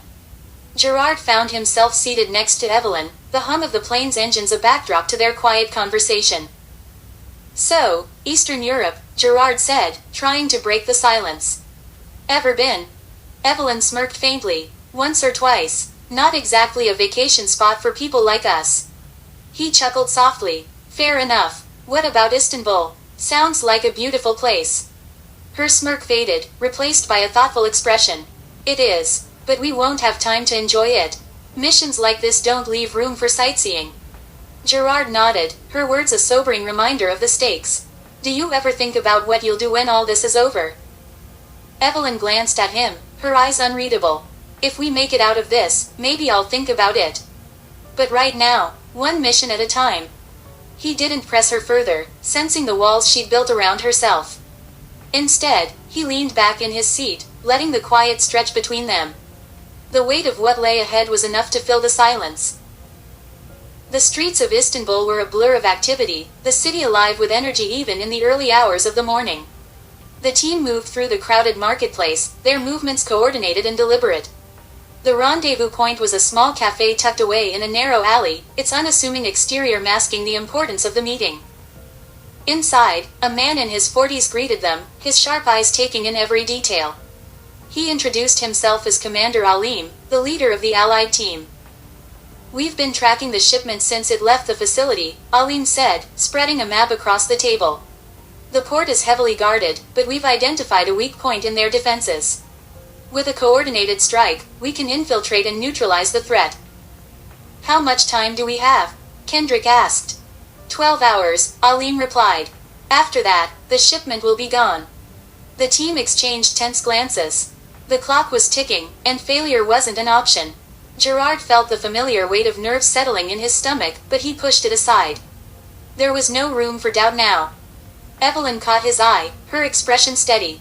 "You ready for this?" He took a deep breath and nodded. "Yeah, let's finish what we started." Chapter 14, The Port of Shadows. The coastal air of Eastern Europe was colder than Gerard expected, carrying with it the faint tang of salt and diesel fuel. The team moved silently through the darkness, their movements shrouded by the thick mist rolling in from the sea.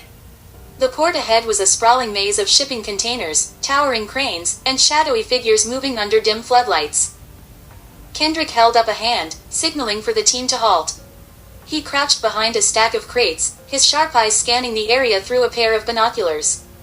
Evelyn and Gerard knelt beside him, their weapons at the ready.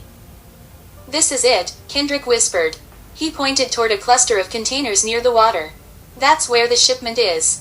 Guard rotations every 5 minutes. Snipers on the cranes. This isn't going to be easy." Evelyn smirked faintly. "Wouldn't be fun if it were."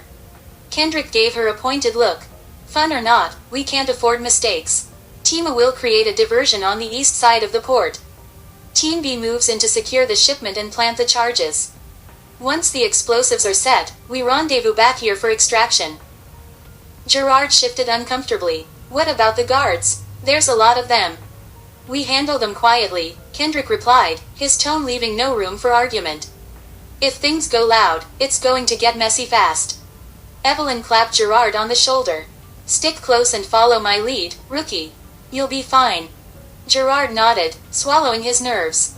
He wasn't a rookie anymore, at least not entirely, but the stakes here felt higher than ever.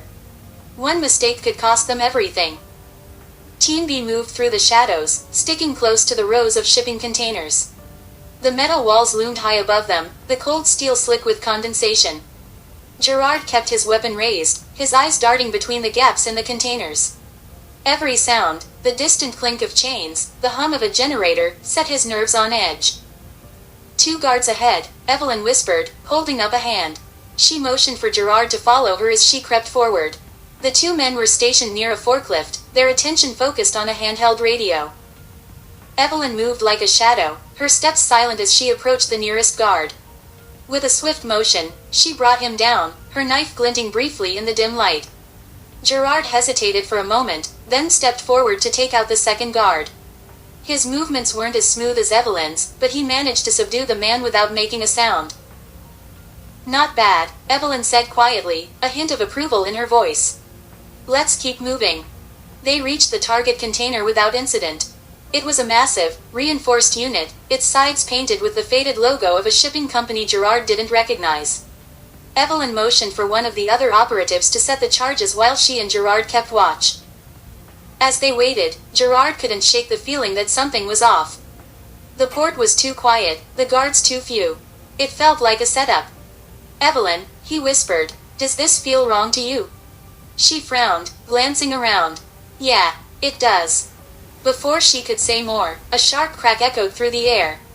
A bullet struck the container inches from Gerard's head, sending sparks flying. He ducked instinctively, his heart hammering in his chest. Ambush, Evelyn shouted, raising her rifle. The quiet port erupted into chaos as floodlights blazed to life, illuminating their position. Guards poured out from the surrounding buildings, their weapons blazing. The air was filled with the deafening roar of gunfire and the sharp clang of bullets striking metal. Fall back, Kendrick's voice crackled over the radio. Abort the mission and get out of there. Evelyn grabbed Gerard's arm, pulling him behind a stack of crates. We need to move, now. What about the charges? Gerard asked, his voice hoarse. They're set, she replied. We've got less than 2 minutes before this place goes up. Let's go. The team fought their way back toward the extraction point, their movements coordinated despite the chaos. Gerard fired blindly around a corner, suppressing the advancing guards as Evelyn laid down cover fire.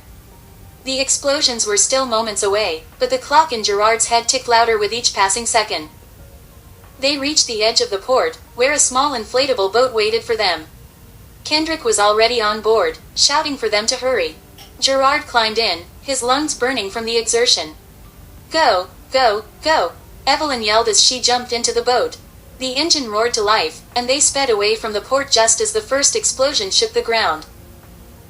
The night lit up like a firestorm, flames consuming the containers and sending plumes of smoke into the sky. The shockwave rocked the boat, nearly throwing Gerard overboard. He clung to the side, his ears ringing from the blast. As the port disappeared into the distance, the team sat in silence, their breaths ragged. The mission had been a success, but the cost weighed heavily on them all. Evelyn broke the silence, her voice steady despite the exhaustion in her eyes. We took out the shipment, but this isn't over. Not by a long shot. Kendrick nodded, his expression grim. We've got the upper hand for now, but they'll hit back harder. We need to stay ahead of them. Gerard stared at the horizon, the faint glow of the burning port still visible against the dark sky. He knew Evelyn and Kendrick were right. The fight was far from over.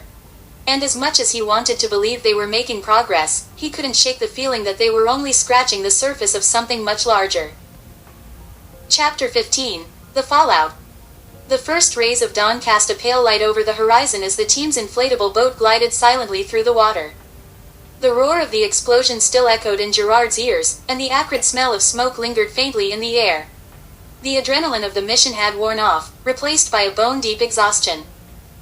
Kendrick, standing at the bow, scanned the open sea with his binoculars. No sign of pursuit, he announced, his voice clipped but relieved. For now, we're in the clear. Evelyn leaned back against the edge of the boat, her rifle resting across her knees. She didn't speak, her eyes fixed on the horizon. Gerard sat beside her, his fingers drumming lightly against the stock of his weapon. The silence between them was heavy, filled with unspoken questions and doubts. Finally, Gerard broke the quiet. We got the shipment, but it felt too easy. Even with the ambush, something doesn't add up. Evelyn glanced at him, her expression unreadable. It's never easy, rookie. But you're right, this doesn't sit well with me either. That port wasn't their main hub. It was a distraction. A distraction, Gerard repeated, frowning. To what end? Before Evelyn could respond, Kendrick joined them, holding the encrypted drive they'd recovered. We're about to find out. He handed the drive to one of the team's tech specialists, a wiry man named Mason who had spent most of the mission in the background. Mason plugged the drive into a rugged laptop, his fingers flying across the keyboard. Lines of code flashed across the screen as he worked to bypass the encryption. This is high-level security, he muttered, half to himself. Whoever set this up didn't want anyone getting in. Give me a few minutes. The boat continued its journey, the rhythmic slap of waves against the hull the only sound. Gerard watched Mason work, his mind racing. If the port was just a distraction, what was the real target? And how much time did they have to stop it? Got it, Mason said suddenly, his voice cutting through the tension. The screen displayed a series of documents, maps, and shipping manifests. He scrolled through them quickly, his brow furrowing. This is bad, really bad. What is it? Kendrick demanded, leaning over Mason's shoulder. Mason pointed to a highlighted entry on one of the manifests. The shipment we destroyed wasn't the only one. It was part of a larger network. There are at least 3 more shipments already in transit, chemical agents, biological weapons. And they're headed for populated areas. Gerard felt his stomach drop. Where? Mason pulled up a map, marked with red dots. London, Hong Kong, and Sao Paulo. Each shipment is set to arrive within the next 48 hours. The boat fell silent as the weight of the revelation sank in. Kendrick straightened, his jaw tightening. We need to move, if those shipments reach their destinations. They won't, Evelyn said firmly, standing. We'll split up, cover the routes, intercept the shipments, and neutralize the threat. We don't have a choice. Gerard nodded, his determination hardening. What's the plan? Kendrick pulled out a satellite phone, dialing their command center. I'll coordinate with HQ and get us the resources we need. Mason, start decrypting the rest of that data. We need every detail we can get. Mason nodded, already typing again. Evelyn turned to Gerard, her expression serious. Looks like you're not a rookie anymore. You're going to need to step up. You ready for that? Gerard met her gaze, the doubts and fears that had haunted him since the start of this mission finally giving way to resolve. Yeah, I'm ready. The team arrived at their rendezvous point, a secluded safe house hidden deep within a coastal forest. The building was small and unassuming, its exterior blending seamlessly with the surrounding trees. Inside, the atmosphere was tense but focused as the team prepared for their next moves. Kendrick stood at the center of the room, a large map spread out on the table before him. Here's how this is going to work. Evelyn, you'll lead the team heading to London. Mason will join you to handle the tech side of things. Gerard, you're with me. We'll take Hong Kong. The Sao Paulo route will be handled by another allied team already in the region. Evelyn raised an eyebrow. You sure the kid's ready for Hong Kong? He's ready, Kendrick said without hesitation. And we'll need every hand we've got. Gerard felt a surge of pride at Kendrick's words, but it was quickly tempered by the enormity of the task ahead. This wasn't just about proving himself anymore. Lives were on the line, and failure wasn't an option. Mason looked up from his laptop. I've got partial manifests for the remaining shipments. They're using the same cover company we saw at the port. It's sophisticated, but there's a pattern. If we can intercept the freighters before they dock, we'll have a chance to contain this. Then we don't waste any time, Kendrick said, folding the map. We move out in 1 hour. Gear up and be ready. Gerard found himself in a small storage room, checking his equipment for the 3rd time. His hands moved methodically, ensuring every piece was in place, every clip loaded. But his mind was elsewhere, racing with the possibilities of what lay ahead. Evelyn entered the room, her expression softer than usual. Nervous. He nodded, not bothering to deny it. Yeah, but I'll deal with it. She leaned against the doorframe, her tone almost teasing. You've come a long way from the guy who froze up on his first mission. Gerard chuckled, shaking his head. Feels like a lifetime ago. It wasn't, she said, her voice turning serious. But you're holding your own now. Just remember, trust your instincts. They haven't let you down yet. He met her gaze, the weight of her words sinking in. Thanks, Evelyn, for everything. She smirked, pushing off the doorframe. Don't thank me yet. We've still got a lot of work to do. As she left, Gerard took a deep breath, his resolve solidifying. The path ahead was dangerous, but he wasn't walking it alone. And for the first time, he felt like he truly belonged. Chapter 16. Race Against the Clock. The private jet streaked across the sky, its engines a low hum against the backdrop of Gerard's thoughts. He sat by the window, staring at the endless expanse of clouds below. The enormity of the mission weighed heavily on him. 3 cities, 3 shipments, and only 48 hours to stop them all. The stakes had never been higher. Kendrick sat across from him, flipping through a tablet loaded with mission details. This isn't just about stopping the shipments, Kendrick said, breaking the silence. It's about sending a message. If we take out these operations, we cripple their network. But if we fail... We won't fail, Gerard interrupted, his voice steady despite the doubt gnawing at the edges of his resolve. Kendrick studied him for a moment before nodding. Good, because Hong Kong won't be easy. It's a major transit hub, and whoever is behind this knows how to blend in. We'll be looking for a needle in a haystack. Gerard leaned forward, his hands clasped tightly. We have the coordinates from Mason's decryption, right? That gives us a starting point. It does, Kendrick admitted. But the docks are massive. And if they catch wind of us before we locate the shipment, he let the thought hang in the air. Evelyn's words echoed in Gerard's mind. Trust your instincts. He took a deep breath and nodded. Then we move fast. We hit them before they even know we're there. The plane touched down at a private airfield on the outskirts of Hong Kong, the city's skyline glittering in the distance. A black SUV waited on the tarmac, its driver a local contact arranged by HQ. Gerard and Kendrick climbed in, their gear stowed in the back. The driver, a wiry man named Joe, glanced at them in the rearview mirror. The docks are heavily patrolled, he said in accented English. Private security mixed with local muscle. They don't ask questions, and they don't hesitate to shoot. Good to know, Kendrick replied. What about access points? There's a service entrance on the south side, Joe said. Less security, but it's still monitored. Once you're inside, you're on your own. Gerard exchanged a glance with Kendrick. Sounds like our best bet. The docks were a sprawling labyrinth of shipping containers, cranes, and warehouses. The air smelled of salt and diesel, and the distant hum of machinery created a constant undercurrent of noise. Gerard and Kendrick moved through the shadows, their footsteps silent on the damp pavement. Joe's intel had been accurate. The service entrance was lightly guarded, with only 2 men stationed near the gate. Kendrick signaled for Gerard to follow his lead. They moved in tandem, each taking out a guard with swift, silent precision. The gate creaked open, and they slipped inside. The coordinates from the decrypted drive led them to a row of containers near the water's edge. Kendrick motioned for Gerard to take cover as he scanned the area with his binoculars.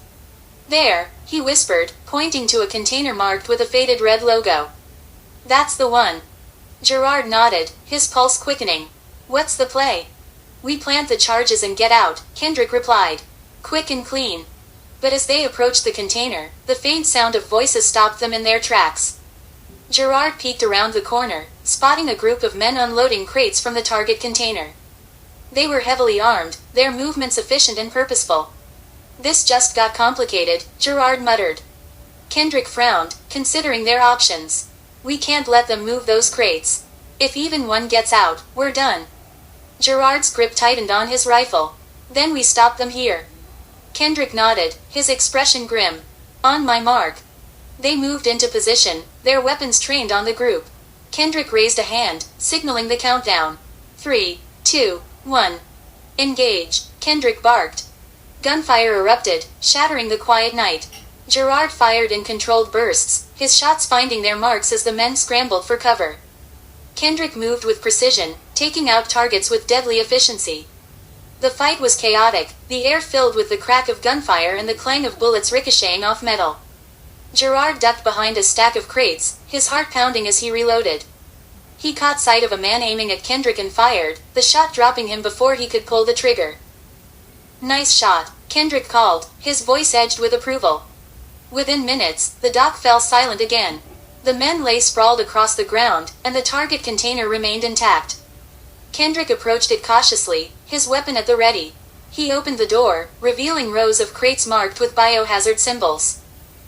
"Bingo," Kendrick said. He turned to Gerard. "Plant the charges. Let's finish this." Gerard moved quickly, securing the explosives to the inside of the container. His hands were steady, his focus absolute. When the last charge was in place, he stepped back and nodded. "We're set." "Time to go," Kendrick said. They retreated the way they'd come, the distant wail of approaching sirens spurring them on. As they reached the service gate, Kendrick handed Gerard the detonator. "You earned this one." Gerard hesitated for only a moment before pressing the button. The explosion lit up the night, a fireball consuming the container and sending a shockwave rippling through the docks. He felt the heat on his face even from a distance, the roar of the blast echoing in his ears. "Let's move," Kendrick shouted, pulling him toward the waiting SUV. They climbed in, Joe already revving the engine. The vehicle sped away from the docks, disappearing into the maze of city streets as the fire raged behind them. Back at the safe house, Gerard sat on the edge of a cot, his head in his hands. The mission had been a success, but the weight of what they were up against was heavier than ever. 3 cities, 3 shipments. 1 down, 2 to go. Kendrick entered the room, his expression unreadable. He placed a hand on Gerard's shoulder. "You did good out there. But this isn't over." Gerard looked up, his resolve hardening. "I know. What's next?" Kendrick smiled faintly. "We regroup, and then we take the fight to them." Chapter 17, The London Gambit. The narrow streets of London glistened with rain under the glow of streetlights. Evelyn adjusted the earpiece in her ear as she stepped out of the black sedan, her boots splashing through shallow puddles. The cold air bit at her skin, but her focus was razor sharp. She had no time to dwell on discomfort. Somewhere in the labyrinth of the city's industrial sector, the second shipment awaited. Mason followed close behind, his laptop tucked under one arm and his face lit with determination. "Satellite imagery confirms the warehouse is active," he said, pulling up a map on his tablet. "Guards at every entrance and cameras covering most of the perimeter. No signs of the shipment being moved yet." Evelyn glanced at the map, memorizing the layout. "What about access points?" "There's a service door on the south side," Mason replied. "It's our best bet. Limited visibility, and the guards don't seem to patrol it often." Evelyn nodded, her mind already running through the plan. "We'll move in quiet, neutralize the guards, locate the shipment, and plant the charges. No unnecessary risks." "You sure about this?" Mason asked, his voice tinged with hesitation. "The intel could be wrong. If this isn't the right warehouse." "It's the right one," Evelyn interrupted, her tone leaving no room for doubt. "We don't have time to second guess. Let's move." The warehouse loomed ahead, a hulking structure of concrete and steel. The surrounding area was eerily quiet, the hum of distant traffic the only sound. Evelyn crouched behind a stack of pallets, her sharp eyes scanning the perimeter. Mason crouched beside her, his fingers flying over his tablet as he disabled the security cameras one by one. "Cameras are offline," Mason whispered. "You've got a 5-minute window before the system auto-resets." "That's all I need," Evelyn said. She motioned for Mason to stay put. "Hold position. I'll signal when it's clear." Before Mason could protest, she slipped into the shadows, her movements silent and deliberate. The first guard stood near the service door, his attention fixed on his phone. Evelyn crept up behind him, her knife flashing in the dim light. He went down without a sound, and she caught him before he hit the ground, easing him onto the concrete. The door creaked softly as she pushed it open, revealing a dimly lit corridor lined with crates and machinery. Evelyn pressed a hand to her earpiece. "I'm in. Mason, keep an eye on the cameras. Let me know if anything changes." "Roger that," Mason replied, his voice steady despite the tension. Evelyn moved through the corridor, her senses on high alert. The faint hum of machinery filled the air, accompanied by the occasional murmur of voices. She followed the sound, her grip on her rifle tightening as she approached the main storage area. The room was massive, its high ceiling supported by rows of steel beams. Crates of all sizes were stacked haphazardly, some marked with faded shipping labels, others bearing ominous biohazard symbols. Evelyn scanned the area, her heart sinking as she realized the shipment could be hidden anywhere. "Mason, I need you to narrow this down," she whispered. "There's too much ground to cover." "Working on it," Mason replied. The sound of typing filled her earpiece. "Give me a second." "Got it. Northeast corner. Look for a red crate with black markings." Evelyn moved quickly, weaving through the maze of crates. The red container stood out against the muted tones of its surroundings, its surface emblazoned with a black symbol that sent a chill down her spine. This was it. She approached the crate cautiously, her eyes darting to the shadows. The lid was sealed with a heavy lock, but Evelyn was prepared. She pulled a small device from her pack, attaching it to the lock. A faint beep signaled the mechanism's release, and the lock clicked open. Inside, rows of vials gleamed under the faint light, their contents an unsettling shade of green. Evelyn's stomach turned. She didn't need to be a scientist to know that whatever was in those vials wasn't meant to save lives. "Shipment confirmed," she said into her earpiece. "I'm planting the charges now." "Understood," Mason replied. "You've got 2 minutes before the guards realize something's wrong. Make it quick." Evelyn worked swiftly, securing the explosives to the crate and setting the timer. As she stood to leave, the sound of approaching footsteps froze her in place. She ducked behind a stack of crates, her pulse hammering in her ears. 2 guards entered the room, their flashlights sweeping across the rows of containers. Evelyn held her breath, her fingers tightening around her rifle. The guards spoke in low voices, their words indistinct but their intent clear. They were searching for something, or someone. Evelyn waited until their backs were turned, then moved silently toward the exit. She was almost there when her foot brushed against a loose piece of metal, sending it clattering to the floor. The guards spun around, their flashlights slicing through the darkness. "Hey, you there," one of them shouted. Evelyn didn't hesitate. She raised her rifle and fired, the suppressed shots dropping the first guard before he could react. The second guard dove for cover, shouting into his radio. "Mason, I've been compromised," Evelyn said, her voice calm despite the chaos. "I need an exit. Now." "I'm on it," Mason replied, his voice urgent. "South corridor. I'll disable the locks." Evelyn moved quickly, her boots pounding against the concrete as she made her way to the south corridor. The sound of alarms echoed through the building, accompanied by the rapid approach of more guards. She reached the door just as it clicked open, Mason's handiwork saving her precious seconds. Outside, the rain had started again, the cold droplets stinging her face as she sprinted toward the extraction point.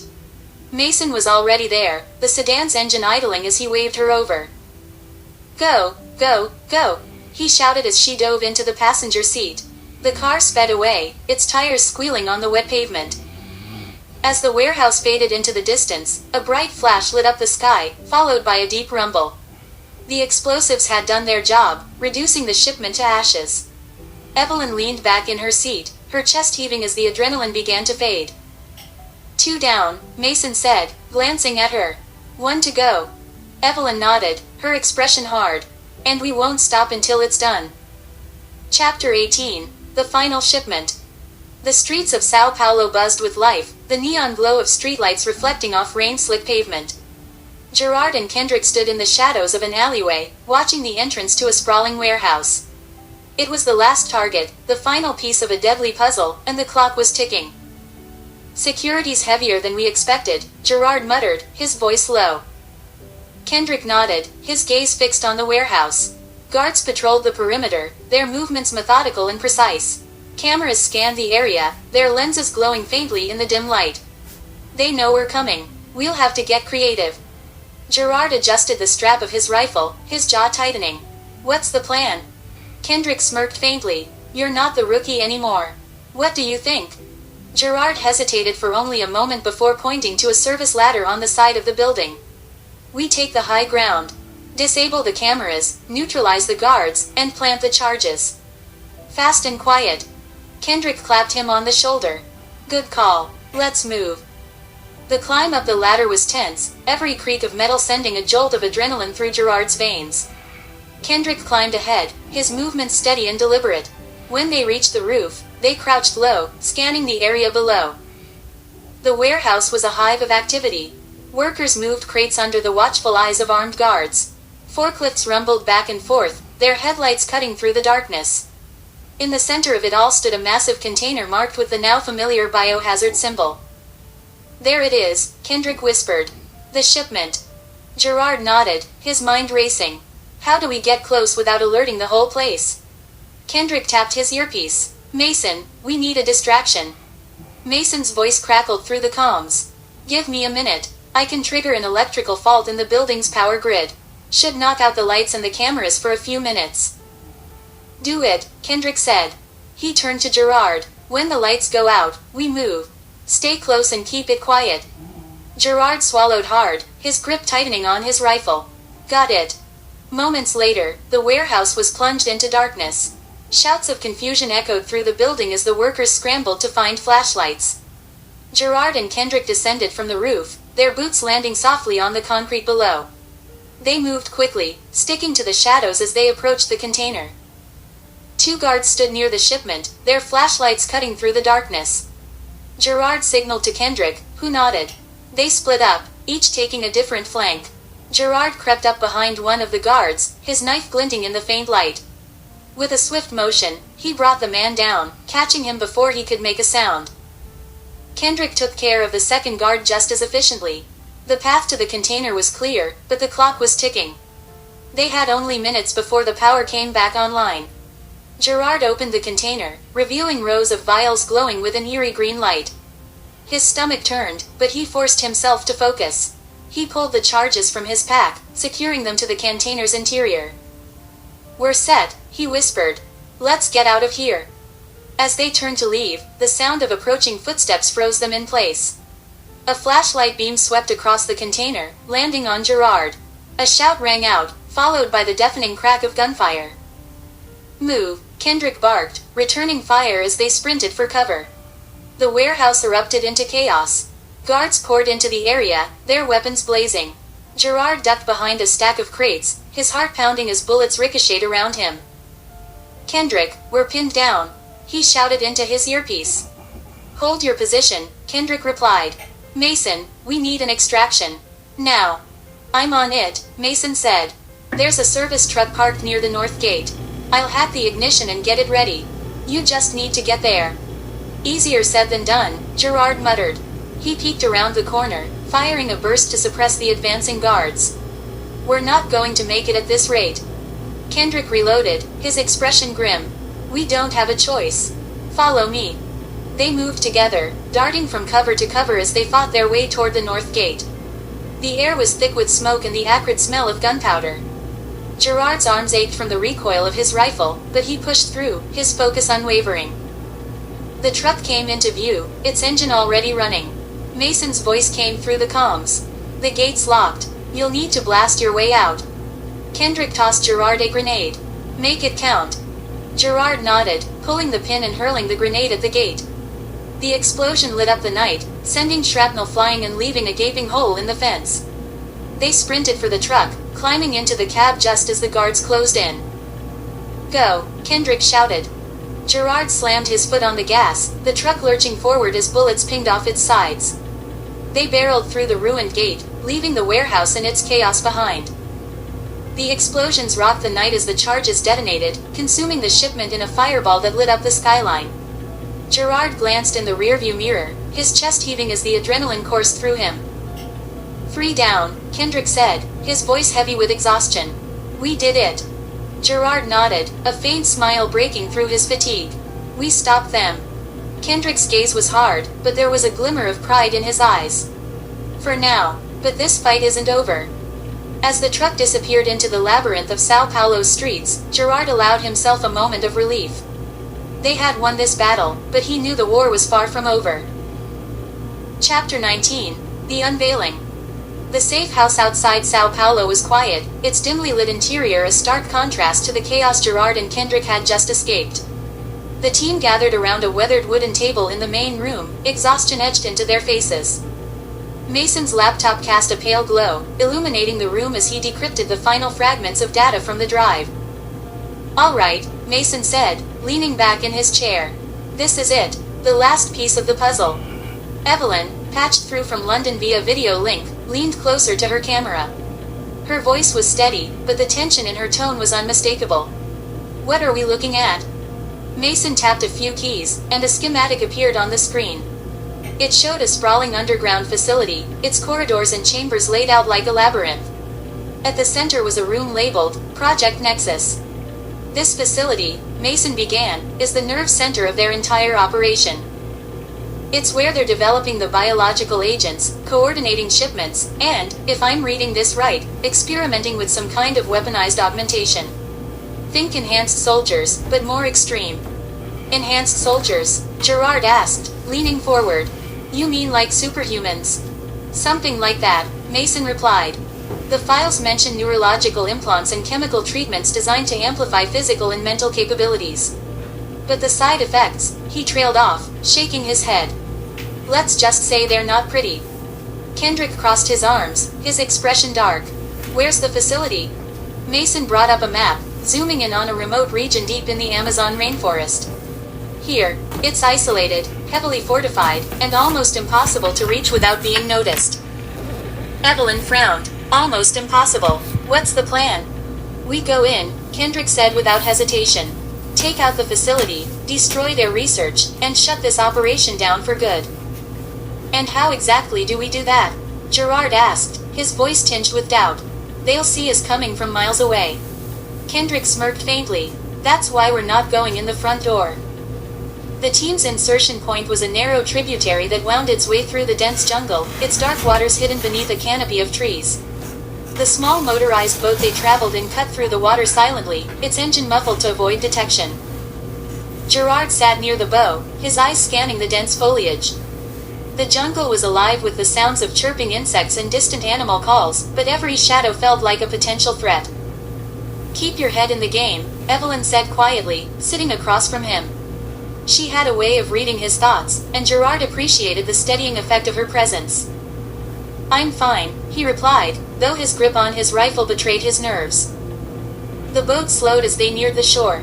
Kendrick stood at the helm, his hand raised to signal silence. The team disembarked quickly, their boots sinking into the muddy ground. The air was thick with humidity, and the canopy above blocked out most of the sunlight, casting the jungle in shades of green and gray. "We're a mile out," Kendrick whispered. "From here, we move on foot. Stay low and stay quiet."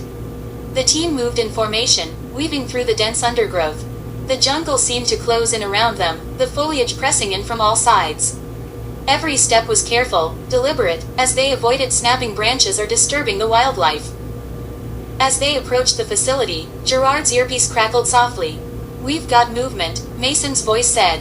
He was monitoring their progress from the safe house, using a satellite uplink to guide them. Thermal imaging shows guards patrolling the perimeter. 2-man teams, rotating every 5 minutes. Kendrick nodded, his voice low. "Evelyn, take Gerard and neutralize the patrols." Quietly, "Mason, keep us updated on their positions." "Got it," Evelyn said. She motioned for Gerard to follow her, her movements as fluid as the shadows around them. They crept toward the perimeter, their steps silent on the damp jungle floor. The first pair of guards came into view, their rifles slung casually as they walked. Evelyn gestured for Gerard to take the one on the left. He nodded, moving into position. His heart pounded as he approached, his knife gripped tightly in his hand. He moved quickly, wrapping an arm around the guard's neck and pulling him back. The man struggled briefly before going limp, and Gerard lowered him to the ground. Evelyn dispatched her target with equal precision. She gave Gerard a brief nod of approval before signaling to move on. They repeated the process twice more, taking out the remaining patrols and clearing a path to the facility's entrance. By the time they regrouped with Kendrick, the perimeter was secure. "Good work," Kendrick said. He pointed to a ventilation shaft partially obscured by foliage. "That's our way in. Mason, can you loop their internal cameras?" "Already on it," Mason replied. "You've got a 10-minute window before the system resets. Make it count." The team climbed into the shaft one by one, their movements careful to avoid making noise. The narrow passage was claustrophobic, the air stale and oppressive. Gerard forced himself to focus on the task ahead, pushing aside the rising anxiety. They emerged in a maintenance corridor, the hum of machinery filling the air. Kendrick checked the map on his tablet, nodding toward a nearby door. The lab is this way. Stay sharp. The corridors were eerily empty, their sterile white walls reflecting the harsh fluorescent lights. The team moved quickly, checking each corner before advancing. When they reached the lab, Kendrick held up a hand, signaling for them to stop.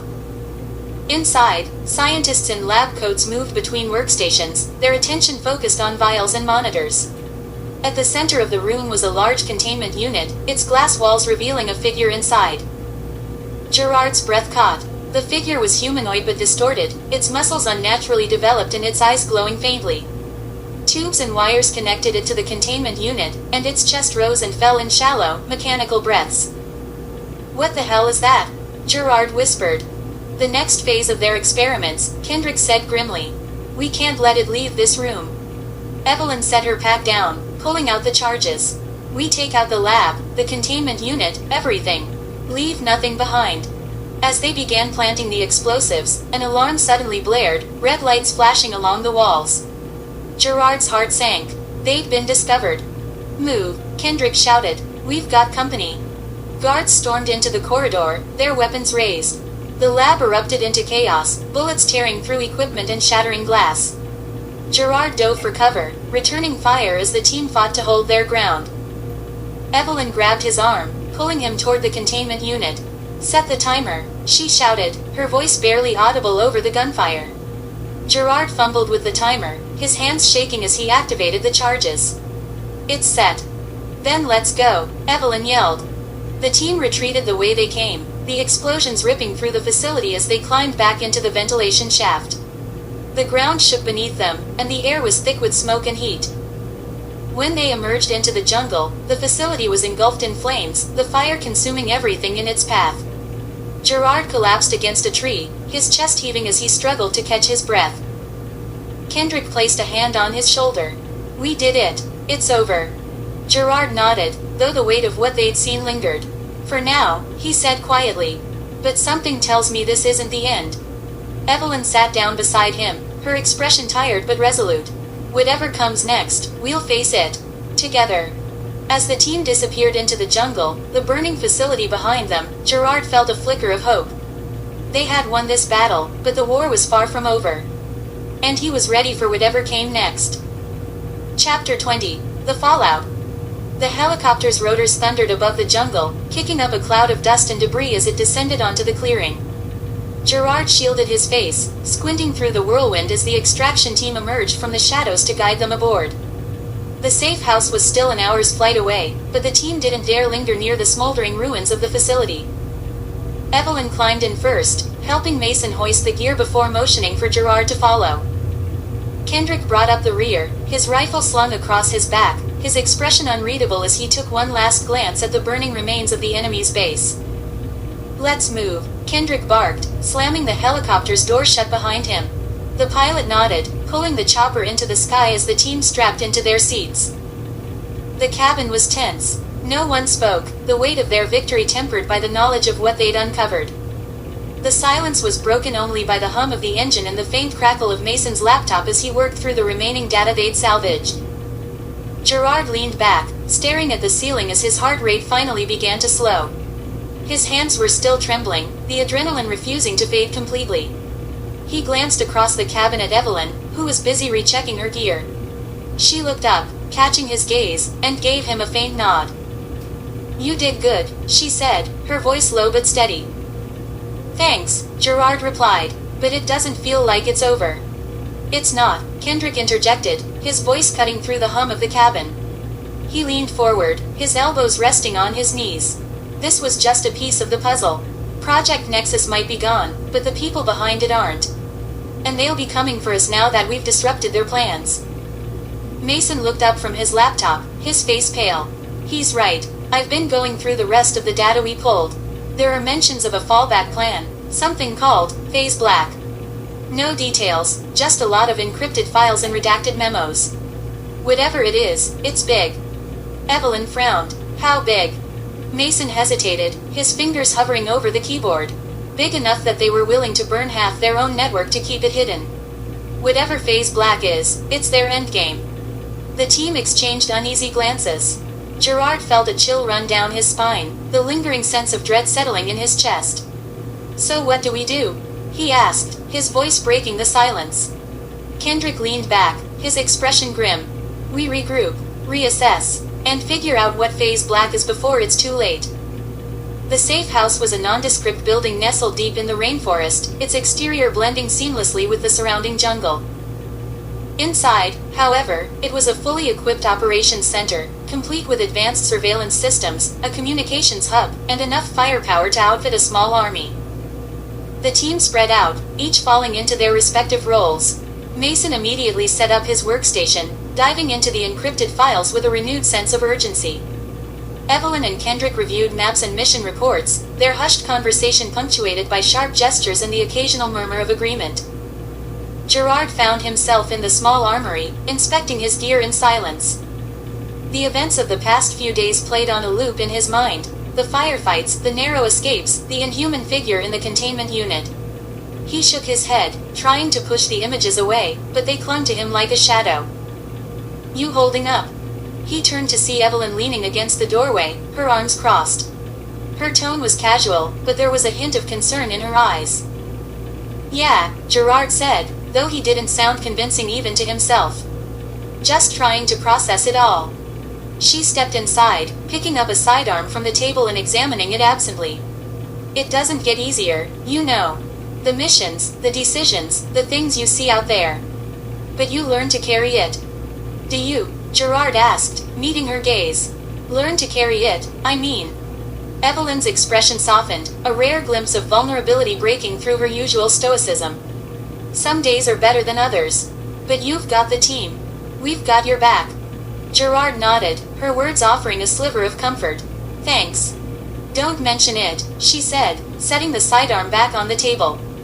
"Get some rest. Kendrick's going to want everyone sharp when we figure out our next move." Later that night, Gerard sat in the dimly lit common room, staring at the decrypted map Mason had left on the central monitor.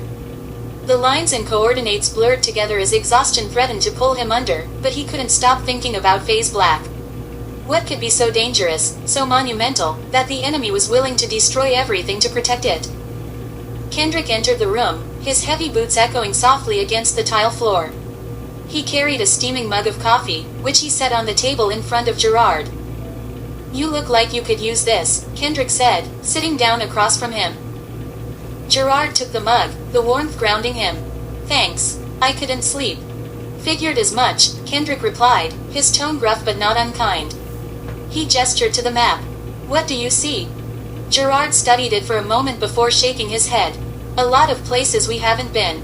And a lot of questions we don't have answers to." Kendrick nodded, his expression unreadable. "That's the nature of the job. But we'll get there, piece by piece." "You really think we can stop them?" Gerard asked, his voice low. "I do," Kendrick said, his tone firm. "Because failure isn't an option.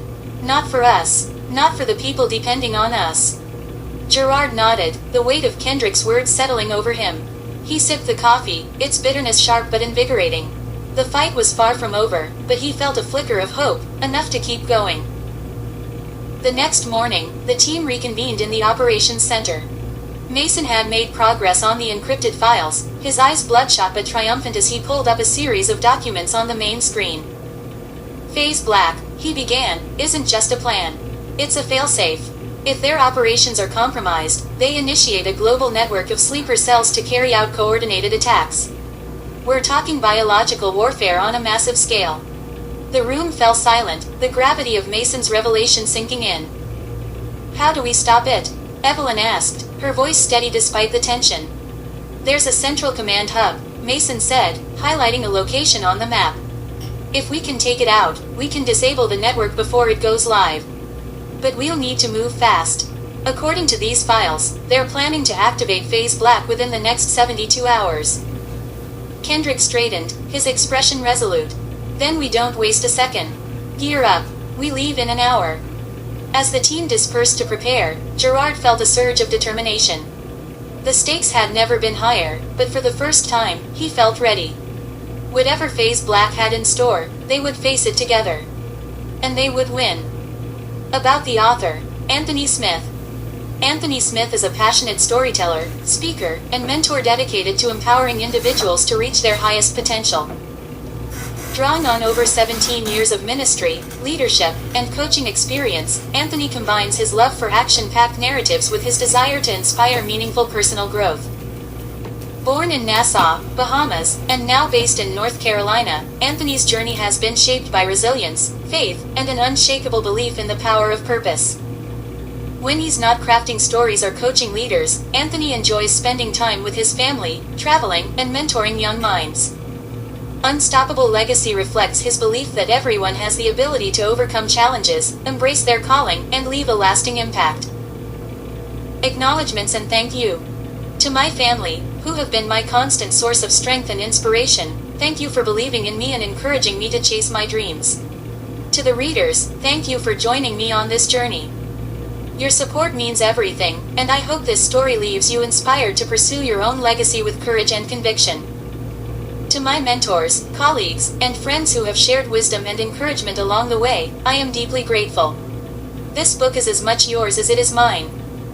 Call to action. Your legacy begins now. If Gerard's journey inspired you, take the first step toward your own unstoppable legacy. Define your goals, build your team, and commit to the path ahead. Remember, every challenge is an opportunity in disguise. Join the conversation and connect with others on this journey by visiting www.youtube.com/@growthwithgerard. Like, subscribe, and share to inspire others to find their path to success and freedom. Knowledge is freedom, the wisdom to wake up wealth. It's not just a channel, it's a community where storytelling meets financial empowerment. Subscribe at www.youtube.com/@growthwithgerard and unlock engaging, story-driven content designed to help you build a growth mindset, achieve your goals, and thrive. Subscribe for more stories and lessons on financial growth. https://www.amazon.com/dp/b0dqjsw3r4. Binding equals Kindle _edition and Keat equals 17350796111 and SR equals 1-20 and ref equals DBS_DP_RWT_SB_UNKN_TKIN. Ready to dive deeper? Explore Gerard's Awakening, A Financial Odyssey, Book 1 of the Multiplex series on Amazon. Get your copy here.